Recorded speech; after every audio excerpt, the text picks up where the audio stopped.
Ladies and gentlemen, it is Wednesday, the day before Thanksgiving, and we are all here because we have a lot to talk about. Colin, talk about it. So USF started as 171.5 total on this game against VCU. It's been bet up to 174, though. Definitely the biggest story in the streets right now around USF athletics. Can't think of anything bigger. Battle for Atlantis. We're about to watch this. Atlantis. It's going to be great. That's why we're here, ladies and gentlemen. If you came here for anything else, well, stay logged in, just because why not? Have fun with us. Shout out to all of our friends in the Bahamas as well. My friends Tom and Candace are down there. I believe our friend Mark is down there as well. The Goldsteins are down there. We got a whole bunch of people that are down there in the Bahamas watching old USF basketball, men's and women's, because they both play today. Yeah, man, we'll see what happens here. It does look like things I'm reading that everybody else is reading publicly, and I've been able to talk to a couple people that might be relevant to the situation here.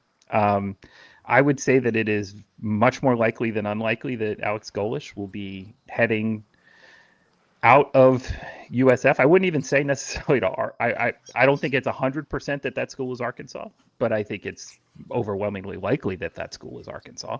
I love the plausible deniability there.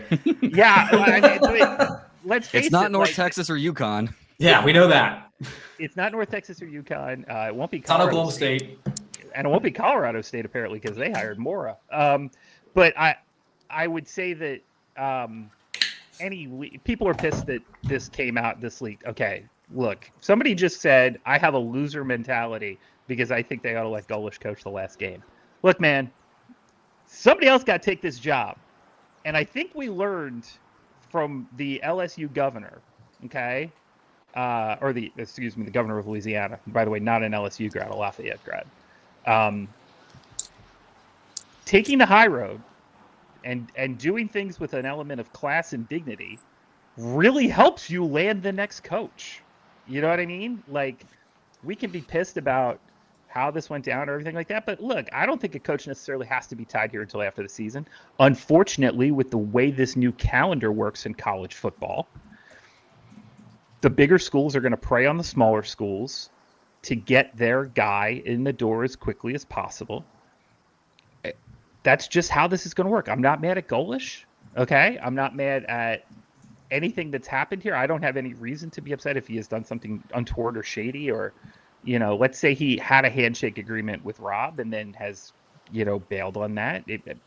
Okay, maybe that would be something that we could be a little, perturbed about, but otherwise, the way the college football calendar is broken down nowadays, this is what is going to happen. It sucks to be the victim of it. But I think you do the best that you can to allow a coach that has turned your program around. Who is that? Tell her to suck a lemon. What is this? Seth, is that you? What the hell's going on here? It was Santa Claus. I have no idea. Yeah, it could have been Santa. Maybe one of the wise men back behind me. Jesus, Mary and Joseph. Okay. Huh? Well, tell a little. It went to the car. Oh, yeah. All right. Tell you what. I'm out. I'm out and about. I think it switched to the old rental car here. So for a second. That's hilarious. That's so funny. Oh man. Okay, so anyway, that's where I'm at. I think you let him coach. I think the fans are going to do what the fans are going to do. Unfortunately, I think they probably will rain down hellfire and brimstone if he is out there on the sideline on Saturday and has an agreement, either in principle or in place with any other school. But then maybe we're going to have a live bull at the game for the first time ever on Saturday, thanks to the professional bull riding tour. How cool is that? Pretty cool. It's not going to be in the stadium. He's not going to be in the stadium, but at the bull walk, they will have a live bull out there. And then maybe if you're really mad at Golesh, you just let him out, and let the bull charge the red hair. The red hair. He's even got red hair. But no, I think you handle this. I think you let him coach. I think you let this team that has a chance to finish 9-3, which is the best USF football season in a long time, that beat the Gators, that played meaningful football in November, which hasn't happened since forever. Yeah, man, I think you let him finish. And and I think that helps you as you start to look towards your next guy. So we'll see what happens here. Seth, what you got, buddy? I was just jumping in to talk next guys real quick. If you had we had right, I names got a that we few. were looking at. right, Could so we wait before we do that? Okay. Can we backtrack into this situation real quick? Not necessarily for podcast purposes, for future episodes. Maybe someone wants to listen to it later. But just kind of like state of where we're at. Yes. Like right now. Like this is 2:41 p.m. on Wednesday, November 26th. This morning around 10:30 a.m. ish, Trey Schapp from his circle of trust leaked that Golesh had accepted the job at Arkansas to become their new head coach. And then a bunch of people corroborated with it and said, per sources, Trey Schapp has announced that Arkansas is going to be, or Golesh is going to be the next head coach. Yada yada yada. And as of, again, right now, 2:42 p.m. Wednesday, November 26th, nearly 4 hours later, we're still waiting for something. And something additional. John Bryce was a guy that he reached out to me when Golesh wasn't really on many people's radar. I think we listed him on our hot board just because it was kind of the hot coordinator. But he wasn't really on anybody's radar. And he reached out to me and said, hey, Golesh is getting a really hard look. He's really plugged in at Tennessee and those people. So he kind of corroborated that story. So he'd be a guy I'd listen to if you kind of want to follow it around. John Bryce on Twitter is one. He works for Football Scoop, pretty plugged in. He'd be a good one to follow. So yeah, but as of right now, we're still in the unofficial, looking likely that it would be. As we've kind of I've joked to call it about a lot of plausible deniability that Golesh will no longer be the USF head coach. ...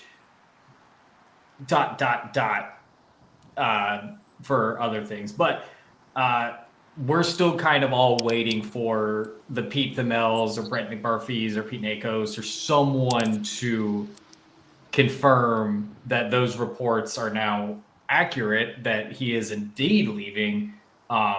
We kind of have it in good word that he was offered the job. And usually, and we've done this before, usually that means that the athletic directors at these schools don't just hand out offers. It's usually like, the pen is going to be on the paper shortly thereafter. It's like when you get a job offer at your next job or whatever. It's always after the fact. Yeah. All right. So this is where we have to get into the banality and the ridiculousness of coaching searches. And I think this is something that, people don't really. I think for those of us that follow sports media, we really are invested in this and what language means, and you don't want to get too put a final point on things, but the following words almost mean nothing in coaching searches generally: interview, offer, meet with. You know what I mean? Because like Hunter Yurachek could have called Alex Golesh yesterday, and both of them can say it wasn't an interview. It was just a chance to reach out and chat. And they can both say, "Oh, we never interviewed anybody." You know what I mean? And Golesh can say, "I've never interviewed with anybody else." Offer could be a memorandum of you're offering a memorandum of understanding, not a contract. So since you're offering a memorandum of understanding, which could be signed or unsigned, you can say, "We never offered anybody but the coach we hired." Okay.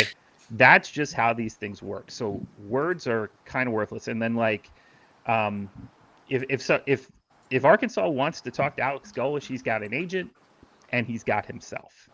And those are, he can maybe not talk to anybody directly, but he can inform his agent what he wants to relay.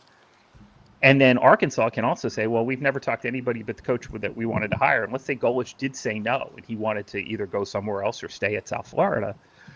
He could then say those things. So I don't want to get too bogged down in the language here. People are mad that, Golesh said, no, he hasn't interviewed with anybody. That's very possibly true.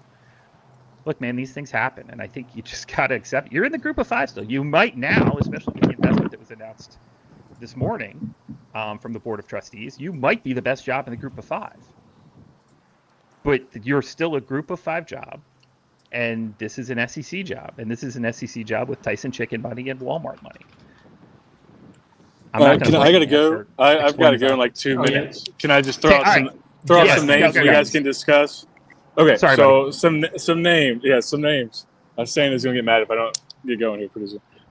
Let's go. If you want a sitting head coach that runs the same offense, you can go Jerry Mack at Kennesaw State. They've overperformed this year, and he runs the Tennessee offense as a Tennessee assistant. If you want hot coordinator hires, like Will Stein is probably way out there.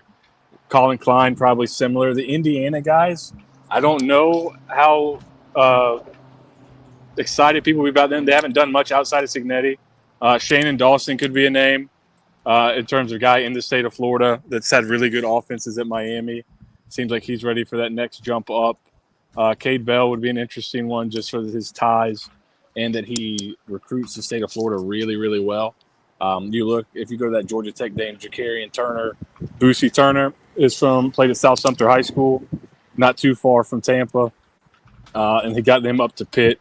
That Pitt roster is riddled with Florida guys, so he would be good. Also, maybe potentially, I don't know if you'd be able to, but if you want to throw some of that Byron money to Mason Heinzel, he'd probably be in pretty good shape there.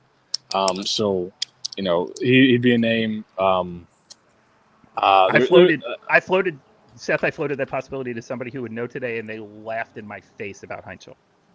They said no shot. There's going to be a lot of money. There's going to be a lot of. It would take a lot of money, but I think he wants to play. I think he wants to play for Cade Bell and not Pat Narduzzi. So that would be. Oh, he's out. That would be your hope. He's It's just you think he's going big time. Yeah, it's very So yes, it's very. That could be possible, but I would trust Cade as a recruiter, and he would be able to get a pretty good staff together. I think. You know, I think it's gonna be a really attractive job, being where you're at with the investment, the possibility to move up soon, the on-campus stadium being built in your, you know, that'll be your second year. If you have to have the job, you'll have the stadium. So I think it's a super attractive job. If Golesh leaves, they'll be able to get a really good candidate. And it's not, you know, it's almost one of those things where you guys can say what you think on it. The money it would cost to extend Golesh to keep him away from some of these offers. If you just hire a new coach and put that money into the roster, maybe you're not much worse off. So that's all I've got from Parts Unknown and visiting the Undertaker. So I'll talk to you guys. Wait, Tell Santa we say hello. Mike Shanahan is the offensive Thanksgiving. coordinator for Indiana. I just found that out just now that you mentioned that. Anyway, happy Thanksgiving, Seth. Thanks for Not jumping the on. Mike Shannon, a Mike Shannon. Yeah, A Mike not the Mike Shannon. Shannon, a Mike Shannon. But, yeah, so, all right, boys. Happy Thanksgiving. See you, buddy. See you, buddy. Adios. Yeah. And again, I'd hate to rehash it. This entire situation is really fucking weird. And I don't know if it's because of Arkansas being really fucked up or if it's USF being really fucked up, but I think it's the conglomeration of both these schools being really fucked up that's causing it. Mature stream. Yeah. I mean, sorry for the curse words, but yeah, just a strange situation all around. I mean, I've been putting hot boards together for every single USF team for the next 25 years at this point. I have like our women's soccer program mapped out at this point. So there really is. I mean, I think at this point, I would rather do like an unhot board than an actual hot board because there are so many like good candidates out there that USF can absolutely kick the tires on. Should they be needing to go that route? But there's like 8 untouchable candidates that like, yeah, absolutely not. Like they're and I mean, just say John Gruden. John Gruden, absolutely not. Like just the unsexiest thing you could ever do is to hire John Gruden. We literally just saw that basically situation play out at UAB with Trent Dilfer, and you have the blueprint of the exact same thing right in front of you, and you think that might be a good idea again, just because like we'll take John Gruden, you know, donation dollars all day and all night. thank you for coming to our men's basketball games and women's basketball games, but I don't want him coaching my football team. I hear it all the time, especially from people that aren't as ball knowers as me, Vito, and Colin might be. Like Billy Napier rebounding to USF, just again not sexy. There's just so like any of these guys that were fired at SEC programs are pretty much untouchable until they go to the Kalen DeBoer, formerly known as the Nick Saban School of Rehabbing Coaches. Just not a good idea to get those guys straight off the cuff. Give them a little bit of time. I think Dan Mullen might be somebody who at least gets a phone call here. I agree with Dan Mullen, surprisingly. A couple of years out of the game for him. He took, I think, 2 full years off doing TV, and then has done a great job at UNLV this year. So, and obviously Florida ties, yada yada yada. So, Mullen would probably be a guy who at least gets a tire kick. As far as the list that Mr. Varnador gave us, Will Stein is definitely going to be a guy that will be the hot candidate. I think Shannon Dawson. I'd be very interested to see Shannon Dawson if he was cuffed by Mario, what he could do with the cuffs off. Maybe not like the most like engaging guy as like a program leader. He's a little soft spoken, a little quiet, funny, but like we say this all the time because we always look at coordinators. As people who can step up, it's a totally different job. Like what you're doing as a coordinator and what you're doing as head. I mean, the skill sets don't always necessarily replicate. So I want somebody who's a little young, a little gregarious, somebody who can go out and raise money, who can build community, especially in this era where everything is getting so specialized, with personnel departments and, offenses and defenses just sort of almost being on islands. So I don't know, man. Can I ask you a question, Colin? Because you tweeted this about... Buddy, we are here to stall. The basketball game doesn't even start until 2:56 now. It's supposed to be a 2:30 tip. We can't We thought we were going to riff until that happened for 5 minutes, and nope, here we go. You tweeted around 12:35. You believe the new investment by USF's Board of Trustees is enough to make it potentially the best G5 job out there.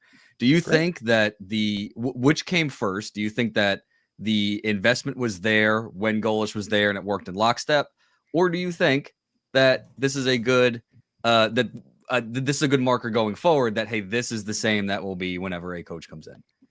I don't know, and I would say that you don't just like draw these things up in a committee meeting and get them out the door on like a moment's notice. Generally, usually these are things that are discussed widely with multiple people, with an entire board of trustees. They are considered. People figure out where the funding's coming from. But then again, this is a board of trustees that moves very, very, very quickly on things. So I just, quite frankly, I don't know.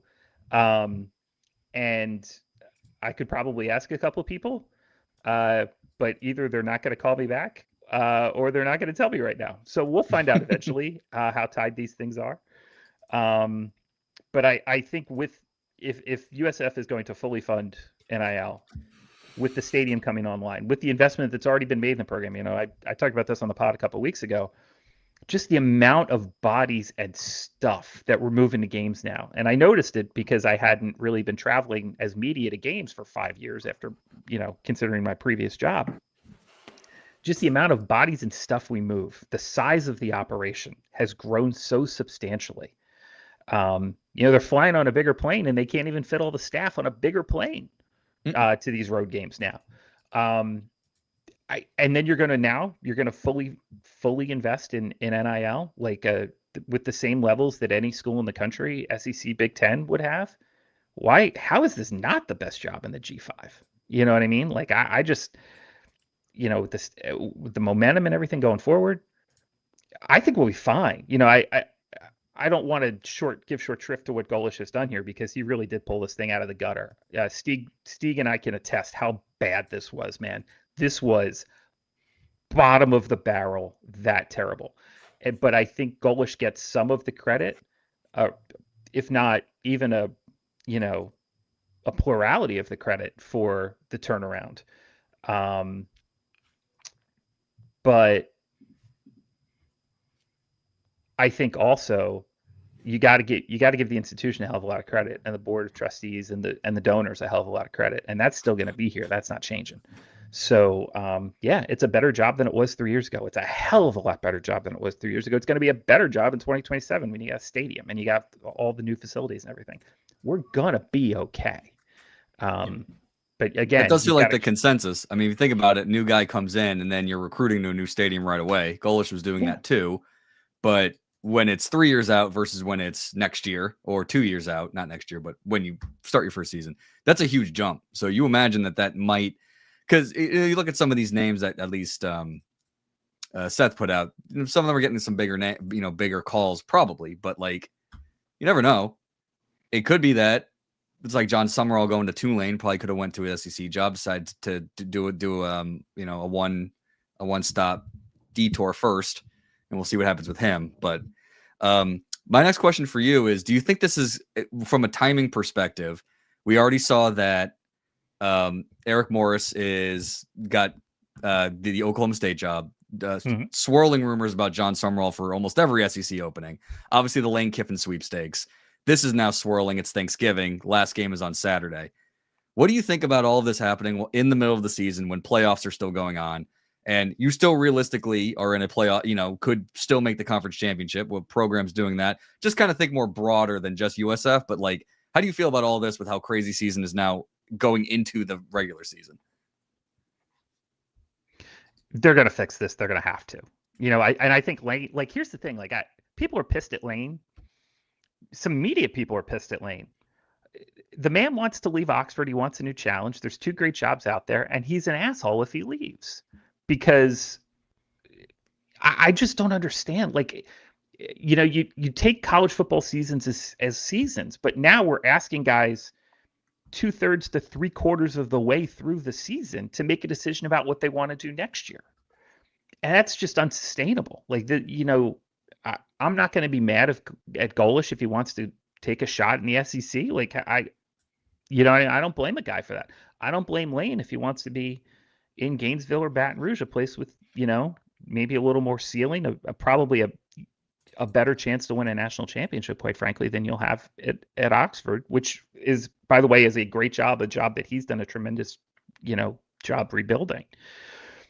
I can't get mad at coaches for that, man. Like, it is what it is. Now we got to fix the calendar, and I don't know how you fix it, because any restrictions that the NCAA would put in place would have to go to federal court. I don't know if you've heard, the NCAA doesn't have a great record in federal court. They look like USF under Jeff. Over the century, yeah. They look like USF under Jeff Scott. In court, they lose court cases like Jeff Scott lost football games, and so because then you're talking about restraint of trade and things like that. I'm not a lawyer. I've talked to lawyers about this. Anytime you're putting arbitrary concessions on, you need some kind of collective bargaining, and that wouldn't just mean necessarily collective bargaining with players. It would have to be collective bargaining with coaches and staff, and then you're getting on a whole other can of worms. So, like, I don't know, man. I don't know how you fix it, but they're going to have to do something, because this is just not sustainable for the sport. This is really, really bad. And you can't do a gentleman's agreement in college football. You know why? Because gentlemen's agreements get broken in this sport every single time. There's no commissioner. There's nobody to come down. Like, the Houston Astros cheat at baseball, and the commissioner can come down and really, like, penalize them, suspend people, take enforcement action. The NCAA can't do that. It's like every man for himself out there right now. And as long as it is that way, until there's some guardrails, I don't know what the hell you do. But any kind of gentleman's agreement isn't going to be enforceable, because there's always going to be somebody who wants to push the boundaries. It's crazy, because you obviously trying to get somebody in for the early signing period, but you're starting to see more programs have some sort of GM situation that maybe helps bring that in. But shoot, you're a commit. How do you commit to a program and no coach? Then you wait till February. Then it's the transfer portal. But half of these programs, you're bringing a new head coach and you're portaling in 40 new guys. Right. It's almost like year one's always going to be that world anyway. So why not make it wait? Just because this is crazy. there's a lot that can happen, obviously, but like all of a sudden you're distracted. You're Eric Morris. You have a huge game on Saturday or Friday that could make you, get to the conference championship, get a playoff bid, and now all of a sudden it's going to turn into a giant advertisement for Oklahoma State. Just not great. Right. It sucks, and especially because the students at North Texas just rejected a measure that would have expanded their stadium and had them invest directly in the athletics program. So that's sort of a double whammy there. But I gotta say, like I think in the long term, the way that North Texas has handled this, which is okay, we understand you're going to take the bigger job, the one that quite frankly we can't financially compete with. But we want you to finish the season and do the best you can for the kids that we have here now. And it's quite frankly going to be, the next 3 games, whatever they play, is going to be a commercial for Drew Mestemaker, who's going to make a lot of money in the portal. So, and the way this all works out is you can literally, Patrick meme, I'm going to move all my North Texas offense all the way to Oklahoma State. It's just, that's the new, not that that's going to happen, obviously, anything can happen, but I think the writing's on the wall there about how that works. And it's just, you're having this historic season and you can't even, you win all the games you're supposed to, you have this opportunity, and now all of a sudden, who knows? I mean, I'm assuming they're going to go ahead and still beat Temple, but you never know. This is harder than I thought it was going to be, because like USF's up 10-3 on VCU. I'm trying to refresh Twitter. I'm trying to see our comments in here, and you guys have been great with those. Thank you. And this is, we got a lot going on for not knowing anything. This is crazy. And we will just keep it going here. We're just, by the way, our plan here, fans, our plan is no plan. As soon as news comes out, we'll talk about it. Otherwise, we're going to sit here and watch the basketball game, and we're going to talk to each other and enjoy Thanksgiving as a family. Think of it as a Thanksgiving stream. If something happens, instead of us trying to scramble, we'll already be here. So, Colin, as you're watching, I'll look through some of these and just ask you some questions. But the next one is, let's say all of this was a giant ruse, and it's not confirmed, and nothing is permanent, and all of a sudden we get an announcement that Golesh ain't going anywhere. Does all of this, what does this all mean? I think that's fine. I think that's, probably for USF, maybe best case outcome, that you fought off an SEC school for a prized head coach. I would just say that the history of college football isn't rife with that happening very often.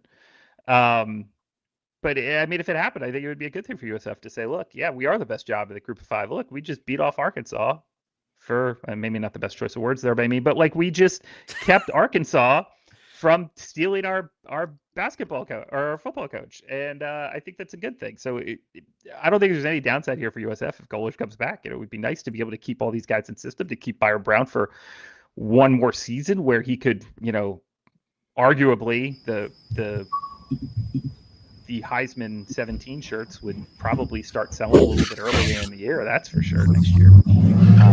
We'll see. But does that happen?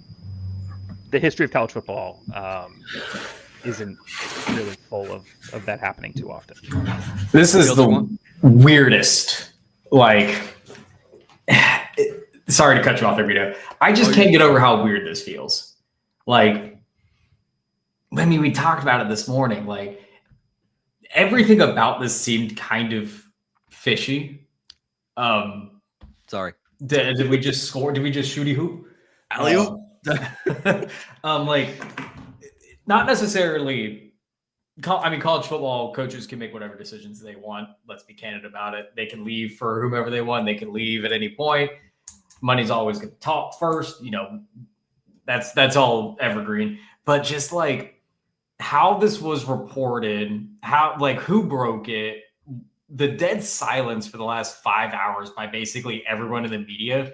And I'm fairly certain Arkansas directors and people up there and USF directors and everyone there are just kind of sitting in a boardroom like this, just patiently waiting for, I'm going to boldly assume Alex Golesh has an 813 area code at this point, an 813 area code to pop up just to get things going. Because, Arkansas apparently started to tell their other candidates that they are out of the running and that they're going to go for Alex Golesh here. And then it's just been dead silent on our side of things for all intents and purposes. And at this point, you would think, again, a Pete Thamel, a Brett McMurphy, a Nakos, someone would post a tweet saying Arkansas is finalizing a deal to have, Alex Golesh or something like that. You would think, historically speaking, again, this is all a weird situation, but it just, all of this feels weird. None of it really feels right. It feels like someone messed up royally, either in the Alex Golesh camp or in the Arkansas camp. I'm not sure who yet, obviously. So I'm going to push back on that a little bit. We have seen this happen. Here's going to be my working theory. Punch holes in it if you want. Arkansas has been talking to Golesh in some capacity, whatever. An offer was made. Not necessarily, let's get pedantic as we possibly can here. An offer in some sort of capacity of, hey, if we were to offer you this, would you accept blah, blah, blah, let's push it however you want to push it. It's been sitting on Golesh's, and he's reciprocated interest in some way. Arkansas wants to get this done because they don't want to get left at the altar. Let's say Lane does jump to LSU. Does Mississippi have any interest in Golesh? If Summerall doesn't go to Auburn, does Auburn have any interest in Golesh? Does Florida have any interest in Golesh? I mean, he beat them this year for a reason. So Arkansas's incentive is to get this done as quickly as possible and lock up their guy. So the leaks are probably coming from that side, because they want to put Golesh in a box and force him to make the decision as quickly as possible. And otherwise, we're just kind of playing Monty Hall here, which is, congratulations, you've won what's in the box, but Golesh can also have the opportunity. Do you want what's behind door number 2, which might be no job at all in the SEC as everybody else goes in another direction, or it could be an even better SEC job than Arkansas. So that's kind of how these things happen. As far as the delay here, we've had delays like this in coaching moves of the past. The Charlie Strong deal, I remember everybody knew Charlie Strong was coming. It took hours for them to sign something. Details are probably getting hammered out here in some capacity. For Golesh, I don't remember what the delay was. I know with some basketball coaches, we've had extended delays. I remember one basketball coach who signed an MOU and then didn't have a college degree. That was one of the more fun days I ever wrote about here back in the old people don't forget the Daily Stampede days. So yeah, these things still, you got to work out, dot all the I's, cross all the T's. So I think it makes sense that if they are going back and forth right now, and I would assume Golesh and his team and Arkansas, if that's the case, then yeah, we might have a delay here where they just got to lock everything up before they will formally send out a release. When it gets down that tight, you're dealing with like Hunter Yurachek, who's the AD at Arkansas, a university president or a board person in some capacity, Golesh and his agent, and those are going to be the only people who know. The people talk more, and then when it gets really close, they talk less. And then generally you'll get like a text message where they'll group text, 10, 15, 50 different reporters and say, hey, it's done. That leak comes out, and then the formal announcement comes out. So that's generally how these things happen. But we shall see here. Feels like a dotting I's, crossing T's type of lag that we're in here. But, while we're doing that, Bulls are up 12-8 on VCU. 14-19 left in the first half. That's take great. I'll take good news where I can get it. There's no bad news. Yeah, I mean, in fair, again, I don't think at any point we've ever we love plausible deniability in this here Bay Area Examiner. We've all been pretty adamant that Golesh at some point was going to command for a higher job at some point. Whether that happens in season, out of season, off season, whatever season you're talking about, it was going to happen. We were pretty upfront that, every single opportunity that Golesh gets to interview for a job is probably going to be taken, whether that was Oklahoma State or Arkansas or whomever, Penn State. You don't turn down job interviews. in this industry. You can. Wouldn't recommend it though, especially with your agents and everything. So at no point were any of us kind of like, oh yeah, he's definitely going to be staying for the foreseeable future. It's kind of like, all right, what could USF do to try to entice him to run it back one more time? That's been kind of the crux of it all. And I think USF did everything they possibly could. Being completely honest, like the increase in revenue share that they agreed to yesterday in the board of trustees, the increase in, the loan that they athletics also received to basically up like their investments into this program, like that's not done just for Alex Golesh. That is done for all of the coaches, present and future.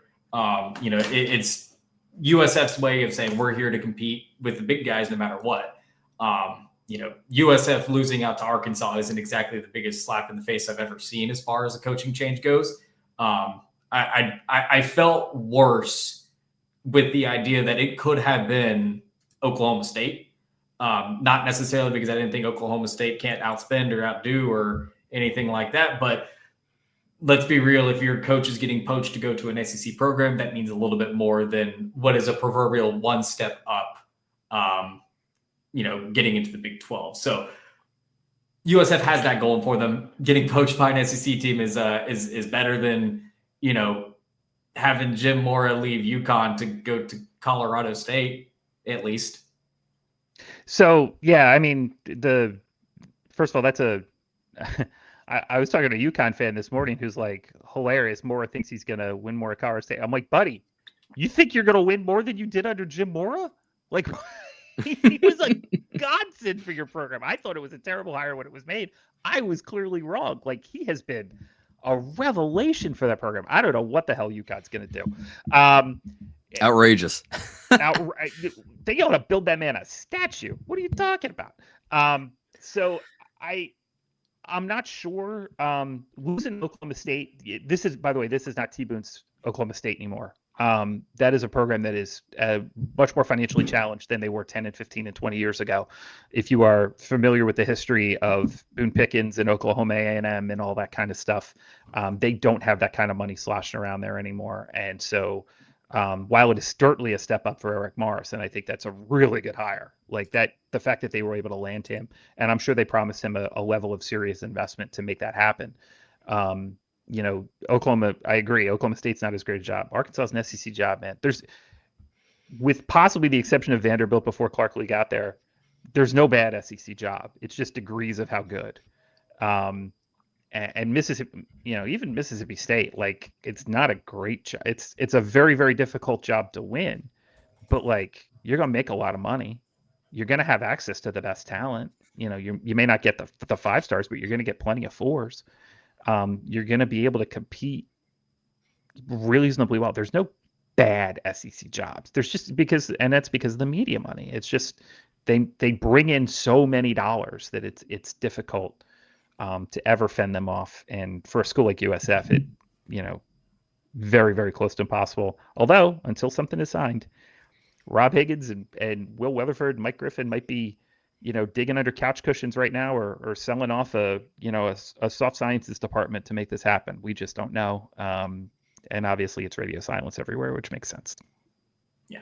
Again, the radio silence is just the funniest part to me.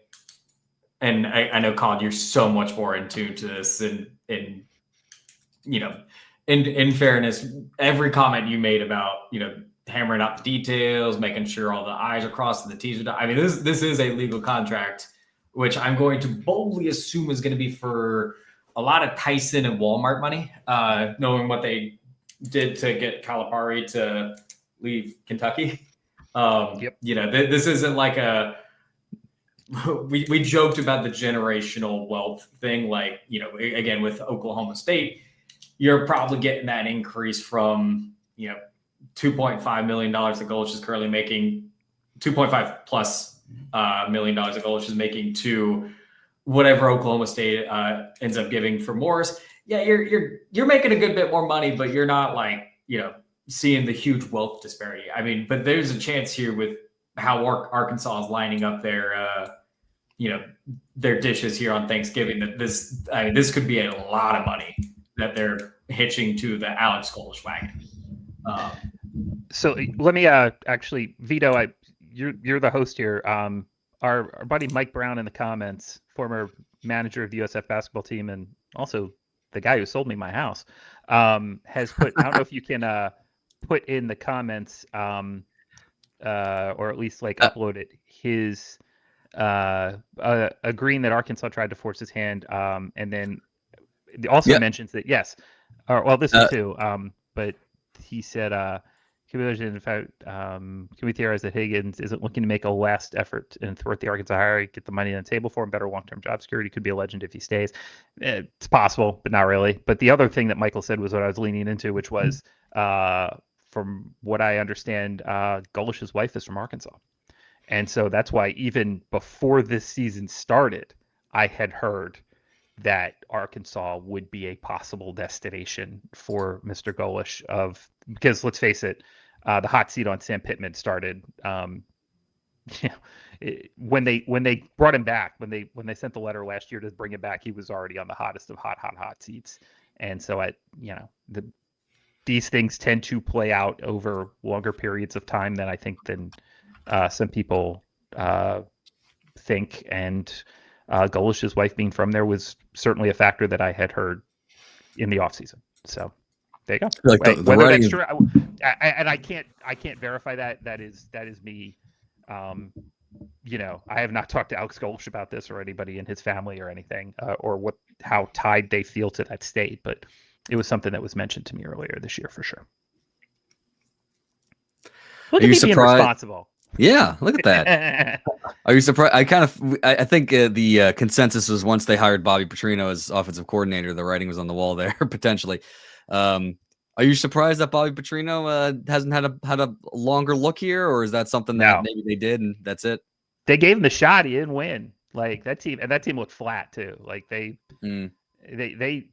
is definitely. From what I think, Stephen Godfrey has probably been the guy who has been as plugged in on this as anyone. But from what it seems like, there was definitely a Petrino contingency amongst the donor class at Arkansas. So firing Pittman and giving Petrino the keys, and then he fired was it DC? He fired his DC as soon as Petrino took over. Was it the OC or the DC? Because Petrino was the OC. I don't know if he fired like a co-OC or a DC. And they said, okay, Bobby, go win. Show us something so we can have a chance to make it happen here. And that just didn't happen. And so bringing Petrino back was not necessarily you're correct. They fired defensive coordinator defensive coordinator Travis Williams, who before that was the DC for UCF under Gus. Right. That's right. Him. I guess he shook up the staff, but you're right. It's like that was your audition, and unfortunately, if you don't get the wins, you move on. Yeah. Then to hogball burner, there's nothing USF could do to compete with Arkansas respectfully. You paid Pittman almost $7 million. Yeah, you're not beating $7 million. That's for darn sure. But that's part of why every SEC job can pay, and it's an SEC job. There's only a handful of them. And why can't any of them be Ole Miss, or why can't any of them after what Kurt Cignetti's doing with Indiana? Why can't any program who isn't necessarily a quote-unquote blue blood be the number 2 team in the country at this point in time, right? It's definitely a flatter pay scale. There's going to be some ways to moneyball your way into the top upper echelons of college football. With a salary cap definitely favors the more limited teams than scholarship counts did for sure. But it's also it's the beyond the salary cap money where things get different. If you think Georgia's only spending 20 point whatever million on salary cap, I got a bridge to sell you in Brooklyn. Like that's just, the numbers that we're hearing for some of the biggest programs are 50 million in player payroll total, counting salary cap as well as outside NIL. And the SEC's got that, and if Texas Tech can do it, and they are the model at this point. That Texas Tech team, man, they are good. And Mm-hmm. they've proven that you can just sort of buy your way to the top 10 into the playoff, and that team terrifies me, man. If USF had managed to hang on and got the 12 seed, I didn't want to go to Lubbock for a lot of reasons. One, I went to Lubbock once. I spent a month there one weekend. And two, 5 seed Texas Tech might have blown our doors off. Like, I would have much rather played even Notre Dame, who's really, really good. Like, I would have much rather played basically anybody else who might have been in the mix for the 5 seed than Texas Tech. Because I think breaking news: we have a Rob Higgins tweet. Hey, that's why we're here. Since Rob Higgins, right now, since Saturday's game, Coach Golesh has been presented with outside opportunities that he has been transparent about with us. We are respectful and supportive of Coach and his family in their decision-making process. We will remain in constant communication. Bulls Nation, rest assured, we are ultra prepared for every scenario that could unfold in the coming hours/days. Our commitment and investment has never been higher, and we're also laser focused on being great stewards of our resources. Most importantly, the future of USF football has never been bright. Go Bulls, horns up emoji, smoke blowing out of the nose emoji. He gone. That's he gone tweet. Yeah. So, I'm just saying, he could have called you, Colin. Could have jumped on the pod and just said that. Could have been on the stream.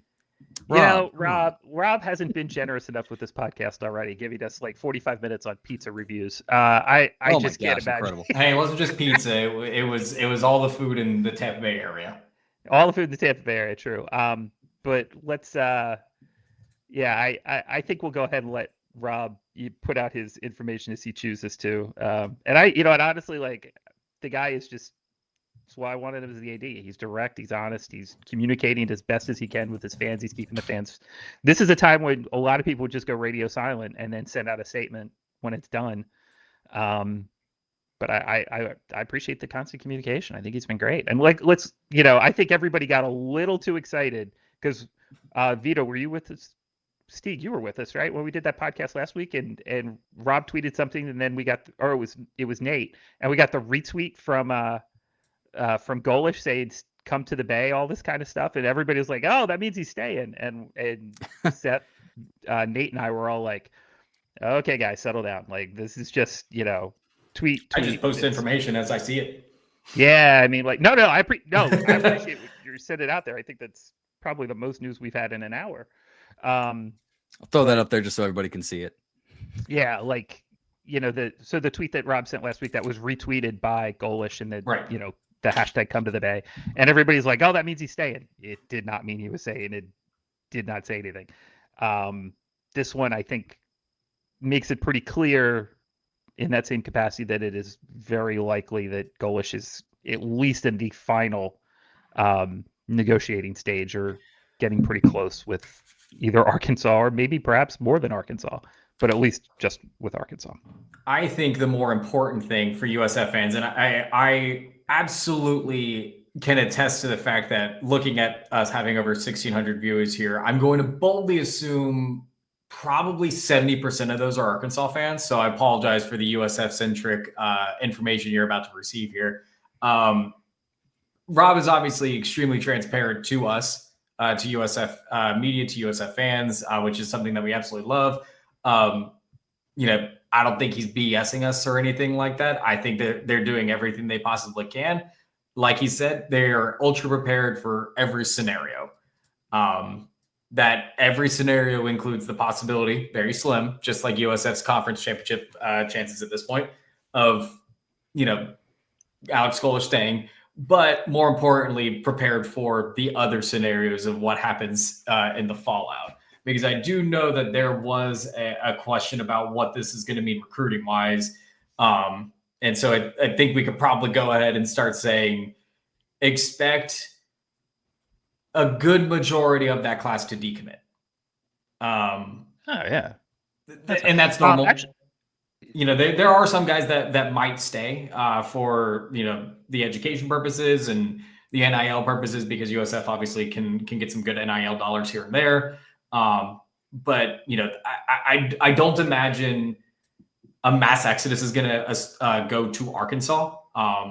If we're going to be completely honest, I don't think that this iteration of the USF football team and what they've built, especially with the guys that can come back, would compete in the SEC very well week in and week out. Obviously, you beat Florida, but I think the current Arkansas team probably could have beat Florida too. So I think, maybe not at the time, but maybe like a right now situation. But they might be getting KJ Jefferson 2.0. That's true. If Byram leaves with him, that is just a better KJ. And I loved KJ Jefferson. Man, that kid was tough as shit. Yeah. And you might just be getting a better version of that Arkansas, because I think Byram's an even better player. Right. So we'll see. And two, sorry, I don't want to cut you off there, Colin, but the ultimate point is Rob is being this transparent with us fans, and I am probably very assured in knowing that he and Derek Brooks and the rest of the support for USF football are being as transparent with the staff, the players, and the recruits as well.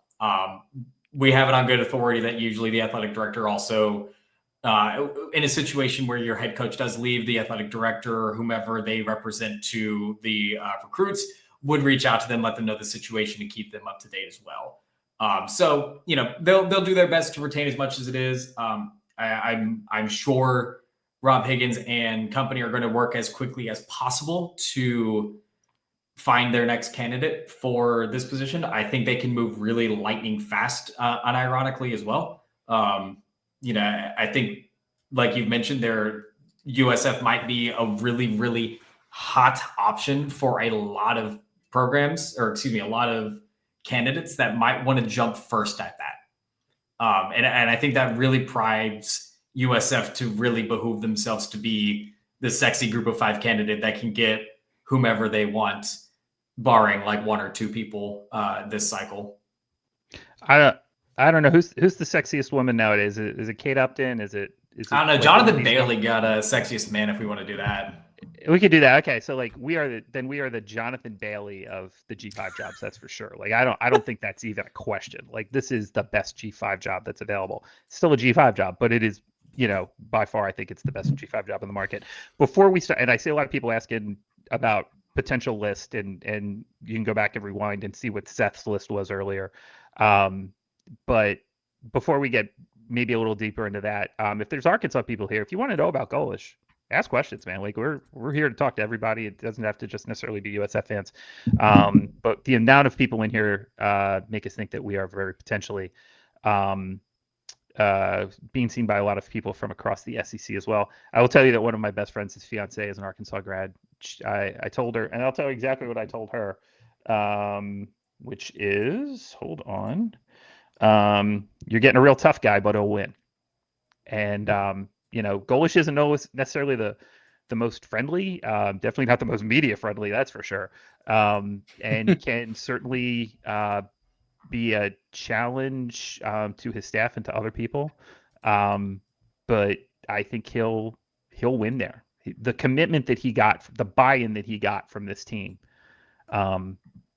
really unbelievable. Like I've covered college football for a long time. I've never seen a team with the level of buy-in, good and bad. Even after the loss at Navy, Mac Harris, the first thing out of his mouth was about process. And man, to have your senior captain linebacker bought in like that and still talking about process after the loss that likely ended his career. That's something, man. Like I am the way that he's gotten these kids to buy in. I've never seen anything like it. So I think he'll win at Arkansas, or whatever ceiling Arkansas has in the SEC. He'll get as close to it as I think anybody could be. Vito, you want to throw in a couple of questions here? Yeah, let's do it. So this one just popped in. Just joined. Sorry if y'all covered. Are y'all sure whether he's going to Arkansas or might wait on Ole Miss? I know that there was kind of conversation, not anything official, conversation of like, hey, what happens with Lane Kiffin and Ole Miss opens up? That's kind of a prime job. So yeah, nothing like official or anything, but here's the thing. This is why I don't think the leak came from Golesh, because he would lose his leverage here. I think that's why the leak comes from Arkansas. Arkansas is like, we don't want to get left at the altar. So okay, here we offered this guy an MOU. If he's got until whatever to sign it, if he waits, we could go in another direction here, because we're not going to get left at the altar if Auburn for some reason gets back in the mix, or Ole Miss gets back in the mix, whatever. So it's in Golesh's best interest to wait as long as possible, and it's in Arkansas's best interest to get this thing done. That's why I have been caveating Counts 993, and thank you for joining us. But we did say this earlier. It's like, it seems like things are heading towards the Arkansas direction, but it is not 100% that it's Arkansas. I would be very surprised at this point, though, like as far down the road as we are, if he would come back to South Florida. So we'll see. A lot of people saying they love the transparency from Higgins. That it's a nice 100%. breath of fresh air. It's great to see. Because, like you said, look, man, we only campaigned for that guy to get the job for 11 years. So, like, other than that, this is why we campaign. This is just the kind of leader that Rob is, the kind of guy that he is, and that's why we thought he should have been the athletic director a long time ago. Yeah, we got to print that flow chart, send it over as a Christmas gift. For sure. As we're just kind of floating, we're doing this as we're watching the game. USF's up 22-19 over VCU. Buddy, I'm ahead of you. It's 24 all. Oh, what? 525. I got 525 in the first half. Oh, okay. Hit that refresh button. 26-24. How about that? And probably still behind you. A few names have been popping around. Like, what do we think about our friend, the once and future USF future football coach, Willie Simmons, who has the FIU Panthers, bowl eligible? How do you feel about him? So my short list immediately was Cade Bell, who I think has shown, once he got his quarterback under center at Pitt, what he can do. Obviously his dad, I think, is the most underrated OC in the history of USF for the 13 games that he was here. 12. No, he was 12, the most wronged offensive coordinator. The most we know wronged. that for certain. Chris Oladokin is our most wronged quarterback, probably, and I would say Kerwin Bell was our most wronged offensive coordinator. And Cade was he wasn't a coach, though. He was just staff member under his dad, right? He wasn't one of the 10 official coaches, I believe. He was just a staffer. Yeah, man, I think Cade Bell from Pitt would make a hell of a lot of sense. And yeah, if you get an alum, the only thing with Willie, I think, is he's only been there 1 year. Great season for FIU this year, though. Like, did a hell of a job. But having just 1 year at a Conference USA program might not be the resume for what is probably now the best job in the group of five. Like, USF can be a little picky here. I would hope it would be wonderful if someday if Willie Simmons would come home and coach this team, but maybe it's not this time. Maybe it's the next cycle or the cycle after that. But we'll see. He might be the guy. He might just overwhelm and impress the USF staff enough to get the job. But I would think that they're going to aim big. Like, I'll tell you this. I don't know what's going to happen. I know USF's going to spend some money, and they're going to spend more than Golesh's buyout to bring in somebody. That's for darn sure. His reduced buyout. Did we forget about that? No. So I did not read. I was going to go back and look. I know we have it. I didn't look in the files, though. What's the numbers? You got the numbers in front of you? I believe from our FOIA contract that once Michael Kelly had departed the University of South Florida, the coaches' buyouts were reduced by 50%. So, and in fairness, that is probably more to protect you from the other side of it than it is, this side of it. Like, that's the unfortunate part, is your athletic director theoretically got poached up. I know people want to, poo-poo all over Navy as much as you want to possibly can. That's an upgrade without a doubt from USF Athletics. To be the athletic director for the Naval Academy that's a dream come true for a lot of people. It's a dream come true for the guy whose father was there. And correct. And let me tell you, I saw him. Was it 2 weeks ago now? It was 2 weeks at the game. He looked so happy. Like, he really, and I was so happy for him. And I think it's, great that he got that job. But yeah, he flipped the coin before the game. USF called tails. Of course, it landed heads, and then Navy goes on to win. And then he leaves, and it costs us 50% of our buyout. So Mike Kelly, on the way out the door, just stealing from the athletic department of the University of South Florida, taking all the money. Yeah, MK. Yeah, I said it. Come get some. Yeah, look at you, just burning bridges on the way out the door, pal. And in fairness, again, and the other side of it, it's supposed to help your coaches more than it's supposed to hurt the school. Theoretically, it kind of works in the favor of, oh, I'm a new athletic director after my other one just got fired, yada, yada, yada. So reduced buyout kind of stinks. If, again, the reports are true that Alex Golesh is going to leave USF will be owed, I think it's like $1.5 million rather than the almost $2.5 million. If I know that the math isn't quite there, but, also assuming staff and all that other good stuff, USF should get at least a decent sized pay chunk out of this, but you're still making quite a bit of money on this, and you're also investing your program even more. And also, money isn't real right now at the University of South Florida because you're building an on-campus football stadium, and none of us really know how it's being financed, and that's perfectly fine. And also, you're finding all this money for Brian Hodgson to be your head coach and paying him a lot of money. Money isn't real in our year 2025. Put that on the Amex Black and hire a new coach. Spend the money. Don't try to cheap your way out of it. Don't be like, oh, we can get Billy Napier on the cheap because we're not gonna. No. Spend the money. Get who you want, because it's going to end up paying off. Gambling wise, if they end up winning. You're building a brand new on-campus stadium. You've got all the bells and whistles that you're ever asking for there. The fortune favors USF right now. You have the opportunity, especially with conference realignment and everything else, to continue to be the sexy group of five candidate. Nate and I talked about it last night. Yeah, you're amongst 3 out of 10s, but you're still a 5 out of 10. You're still the sexiest candidate that we have right now, with the way that things are going. So this is your chance, man. Like, spend the money, find the big splash hire, get him to Tampa, take him out on the ferry, do all the glitz and glam you got to do. Don't take him to meat market, and get the next guy that can get you to a conference championship game. That's a novel concept. Get a guy who can score a lot of points. Get a guy who's willing to hire a defensive coordinator that can make a lot of stops, and take us to the promised land, Rob. We're going to say that in third person.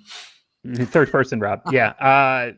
You're Stieg. He's Rob. So actually, speaking of Rob Ritter with a comment in here. I don't know if you go back to 3:34 p.m. there, Vito, if you can. Oh, I see it. Yeah. Yeah. Golden agent Jimmy Sexton. So we all know what that means. Like, if you follow college football at all, the Sexton. And by the way, if I was a college football coach, I would fire my agent to pay twice as much commission to Jimmy Sexton if he wanted it. Like, the man is just a miracle worker and has held up billions of dollars from the SEC over decades. And the man gets it done. And leveraging more than one school against each other would be a tactic that the Sexton agency, which I forget if it's IMG or the other one that he is aligned with. CAA. I forget if he's IMG or CAA. CAA. He's CAA. Yeah. Like, they have certainly leveraged things over the years for sure. Couple other things in here. Just to go through, in case you don't know, Jimmy Sexton's client list involves Alabama's Kalen DeBoer, Georgia's Kirby Smart, Texas's Steve Sarkisian, FSU's Mike Norvell, Lane Kiffin, Nick Saban. Just a couple coaches. Yeah, like I don't know if that Saban guy. It's so funny, like, Saban's on game day talking about Lane and how the calendar's bad, and I'm like, which I agree with, by the way, but he was saying this, and I'm like, yeah, I wonder if Jimmy might have said something to Nick, be like, hey, we could use a little help here on national television, even for a guy. That's how these things work, man. Not saying it's a good thing or a bad thing. I'm saying it's a thing. What else? Saban? No, I'm kidding. Saban? I just love when he said, I want to stay retired. I do not want Jimmy anywhere near Miss Terry, because when she hears some of those numbers, she gets interested, and I'm not interested. Oh, sorry. So quit asking. So quit asking. So quit asking. Stop letting your wife make football decisions. Miss Terry. But also let your wife make football decisions. She's usually smarter than you. Yeah. Crazy little rodeo we got going on here. 2-3 days before a live bull is going to be at Ray J, right? Here, Colin? Yeah, Professional Bull Riding Tour will have a live bull. I'll plug that for you. At the Bull Walk on Saturday. We're going to do a little content around that as well. We got some friends over there at the PBR. But it will be the first time we have a live bull in 28, 29 years of USF football? 29th season. This will be the first time we have a live bull out there. Won't be on the field. We'll just be at the pregame thing. But the bull, whose name is Bon Jovi, by the way. Yeah, made me really confused. I thought well, in terms of a coaching situation, I think we got to hold on to what we got. But it doesn't make a difference if we make it or not, because it's not going to matter this season, as we're not getting to the playoff. But yeah, there's gonna be a bull out there. So come early, go to the bull walk, come meet a bull, like an actual bull that's like one of the best apparently in all of bull riding, that bucks off more like professional bull riders than like any other bull. Yeah, that'll be fun. So and as Higgins had tweeted out earlier, that this is sort of like a dry run to potentially have live bulls at the games at the new stadium in 2027. So we'll see how that goes. But the bull will not, as far as I've been told, the bull will not be on the field for Saturday's game against Rice. Feels dangerous. All right. Yeah, insurance policies. That's what the insurance policies are for. Yeah. Speaking of Rice, I think it's 28.5 right now.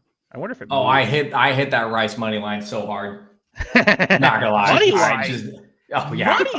Money line. Yeah, absolutely. I am insane. Yes. Have you seen my ping pong betting? True. Okay, so it was 28. What was it? $5 get you 70? Yeah. 14 to 1. Rice was 28.5. It looks like it's moved down like half a point. That could just be noise unrelated to the coaching search. Money line, I'm seeing. Oh, if you only got 14 to 1, bad job, buddy. I'm seeing an 18-23 out in the streets. I'm seeing a 21 at Circa. Listen, 5 will get you 105. Look at that. Listen, I'm not willing to go offshore yet. It's the Rob. It's the Rob reverse jinx. Yeah, that's what it is. I mean, honestly, in our ping pong, which again, for the people that have tuned in from Arkansas, you're probably just unbelievably confused on what's going on. Everyone in our ping pong group is trying to get me to reverse jinx this Golesh hire. If you have any clue on how this, our ping pong has been going recently, but yeah, I mean, the thing that I hate about this, and I'm joking about it, and we've been laughing about it, but like the fact that this stuff always happens before the season actually comes to its logical conclusion irks me. Again, I understand this is the cost of doing business, especially with National Signing Day being on December 3rd. Coaches need to hurry up and get their classes solidified and good and going, ahead of that. So I'm sure that's part of the reason why Arkansas probably leaked this, was like, you have 1 week to basically get your class together, or you're going to have to basically piecemeal it, which is not the best feeling in the world if you're a brand new coach. And so it's accelerated the timeline just expeditiously, which has resulted in this for North Texas. Honestly, if you even go back, once Billy Napier got fired and once James Franklin got fired, it just accelerated these timelines tenfold, where you have to make the decision now. You have to get these guys in now, because you need to start building now, because you need to start winning now. And that's the shame of it, as I continue to watch this sport kind of crumble around me, sitting in the middle of it, is, gone are the days of waiting 3 years to basically get your class in, get the guys that are really bought in, and start winning. Kurt Signetti is a great a great example of coming in and winning right away. But in the same breath, it's a really bad pace to set, because that's not going to happen for a lot of schools. No one's going to win immediately every single time they join their next school. Golesh got USF to 6 or 7 wins. Fantastic. Great for him. There are also instances of many other group of 5 coaches coming in hot and basically laying a flat egg. Tim Albin over at Charlotte, that looks like a dumpster fire still, but I believe that Tim Albin is probably going to be a very good coach there. Casey Keeler doing good things at Temple, but may not get bowl eligibility after the first year. That's okay. Rice, that's a fun offense that's going to cause a lot of problems in the future, but they're probably not going to be very good right now. So you look around at the landscape of how college football is, and they're saying, win right away, put all the money in and win right away. Someone's got to lose, right? And it's going to be the teams in the group of 5. That's just how this is going to work. You want to solve this problem, USF? Get on the other side of the wall. Do what you're doing, which is investing enough to show value to the Power 4 conferences that you bring value to a Power 4 conference in the future. But until that happens, this is your lot in life. You're mad about it. I got a few people to blame. They don't work at USF anymore though. These were decisions that were made 15 and 10 and 15 and 20 years ago that are affecting things now. I would say betting on the wrong Big East commissioner was the fatal flaw, and that has now had downstream consequences 13, 14 years later. That's kind of where we're at. As an aside, we're obviously taking our time here. Bulls are down 32-30 VCU, 119 left first half.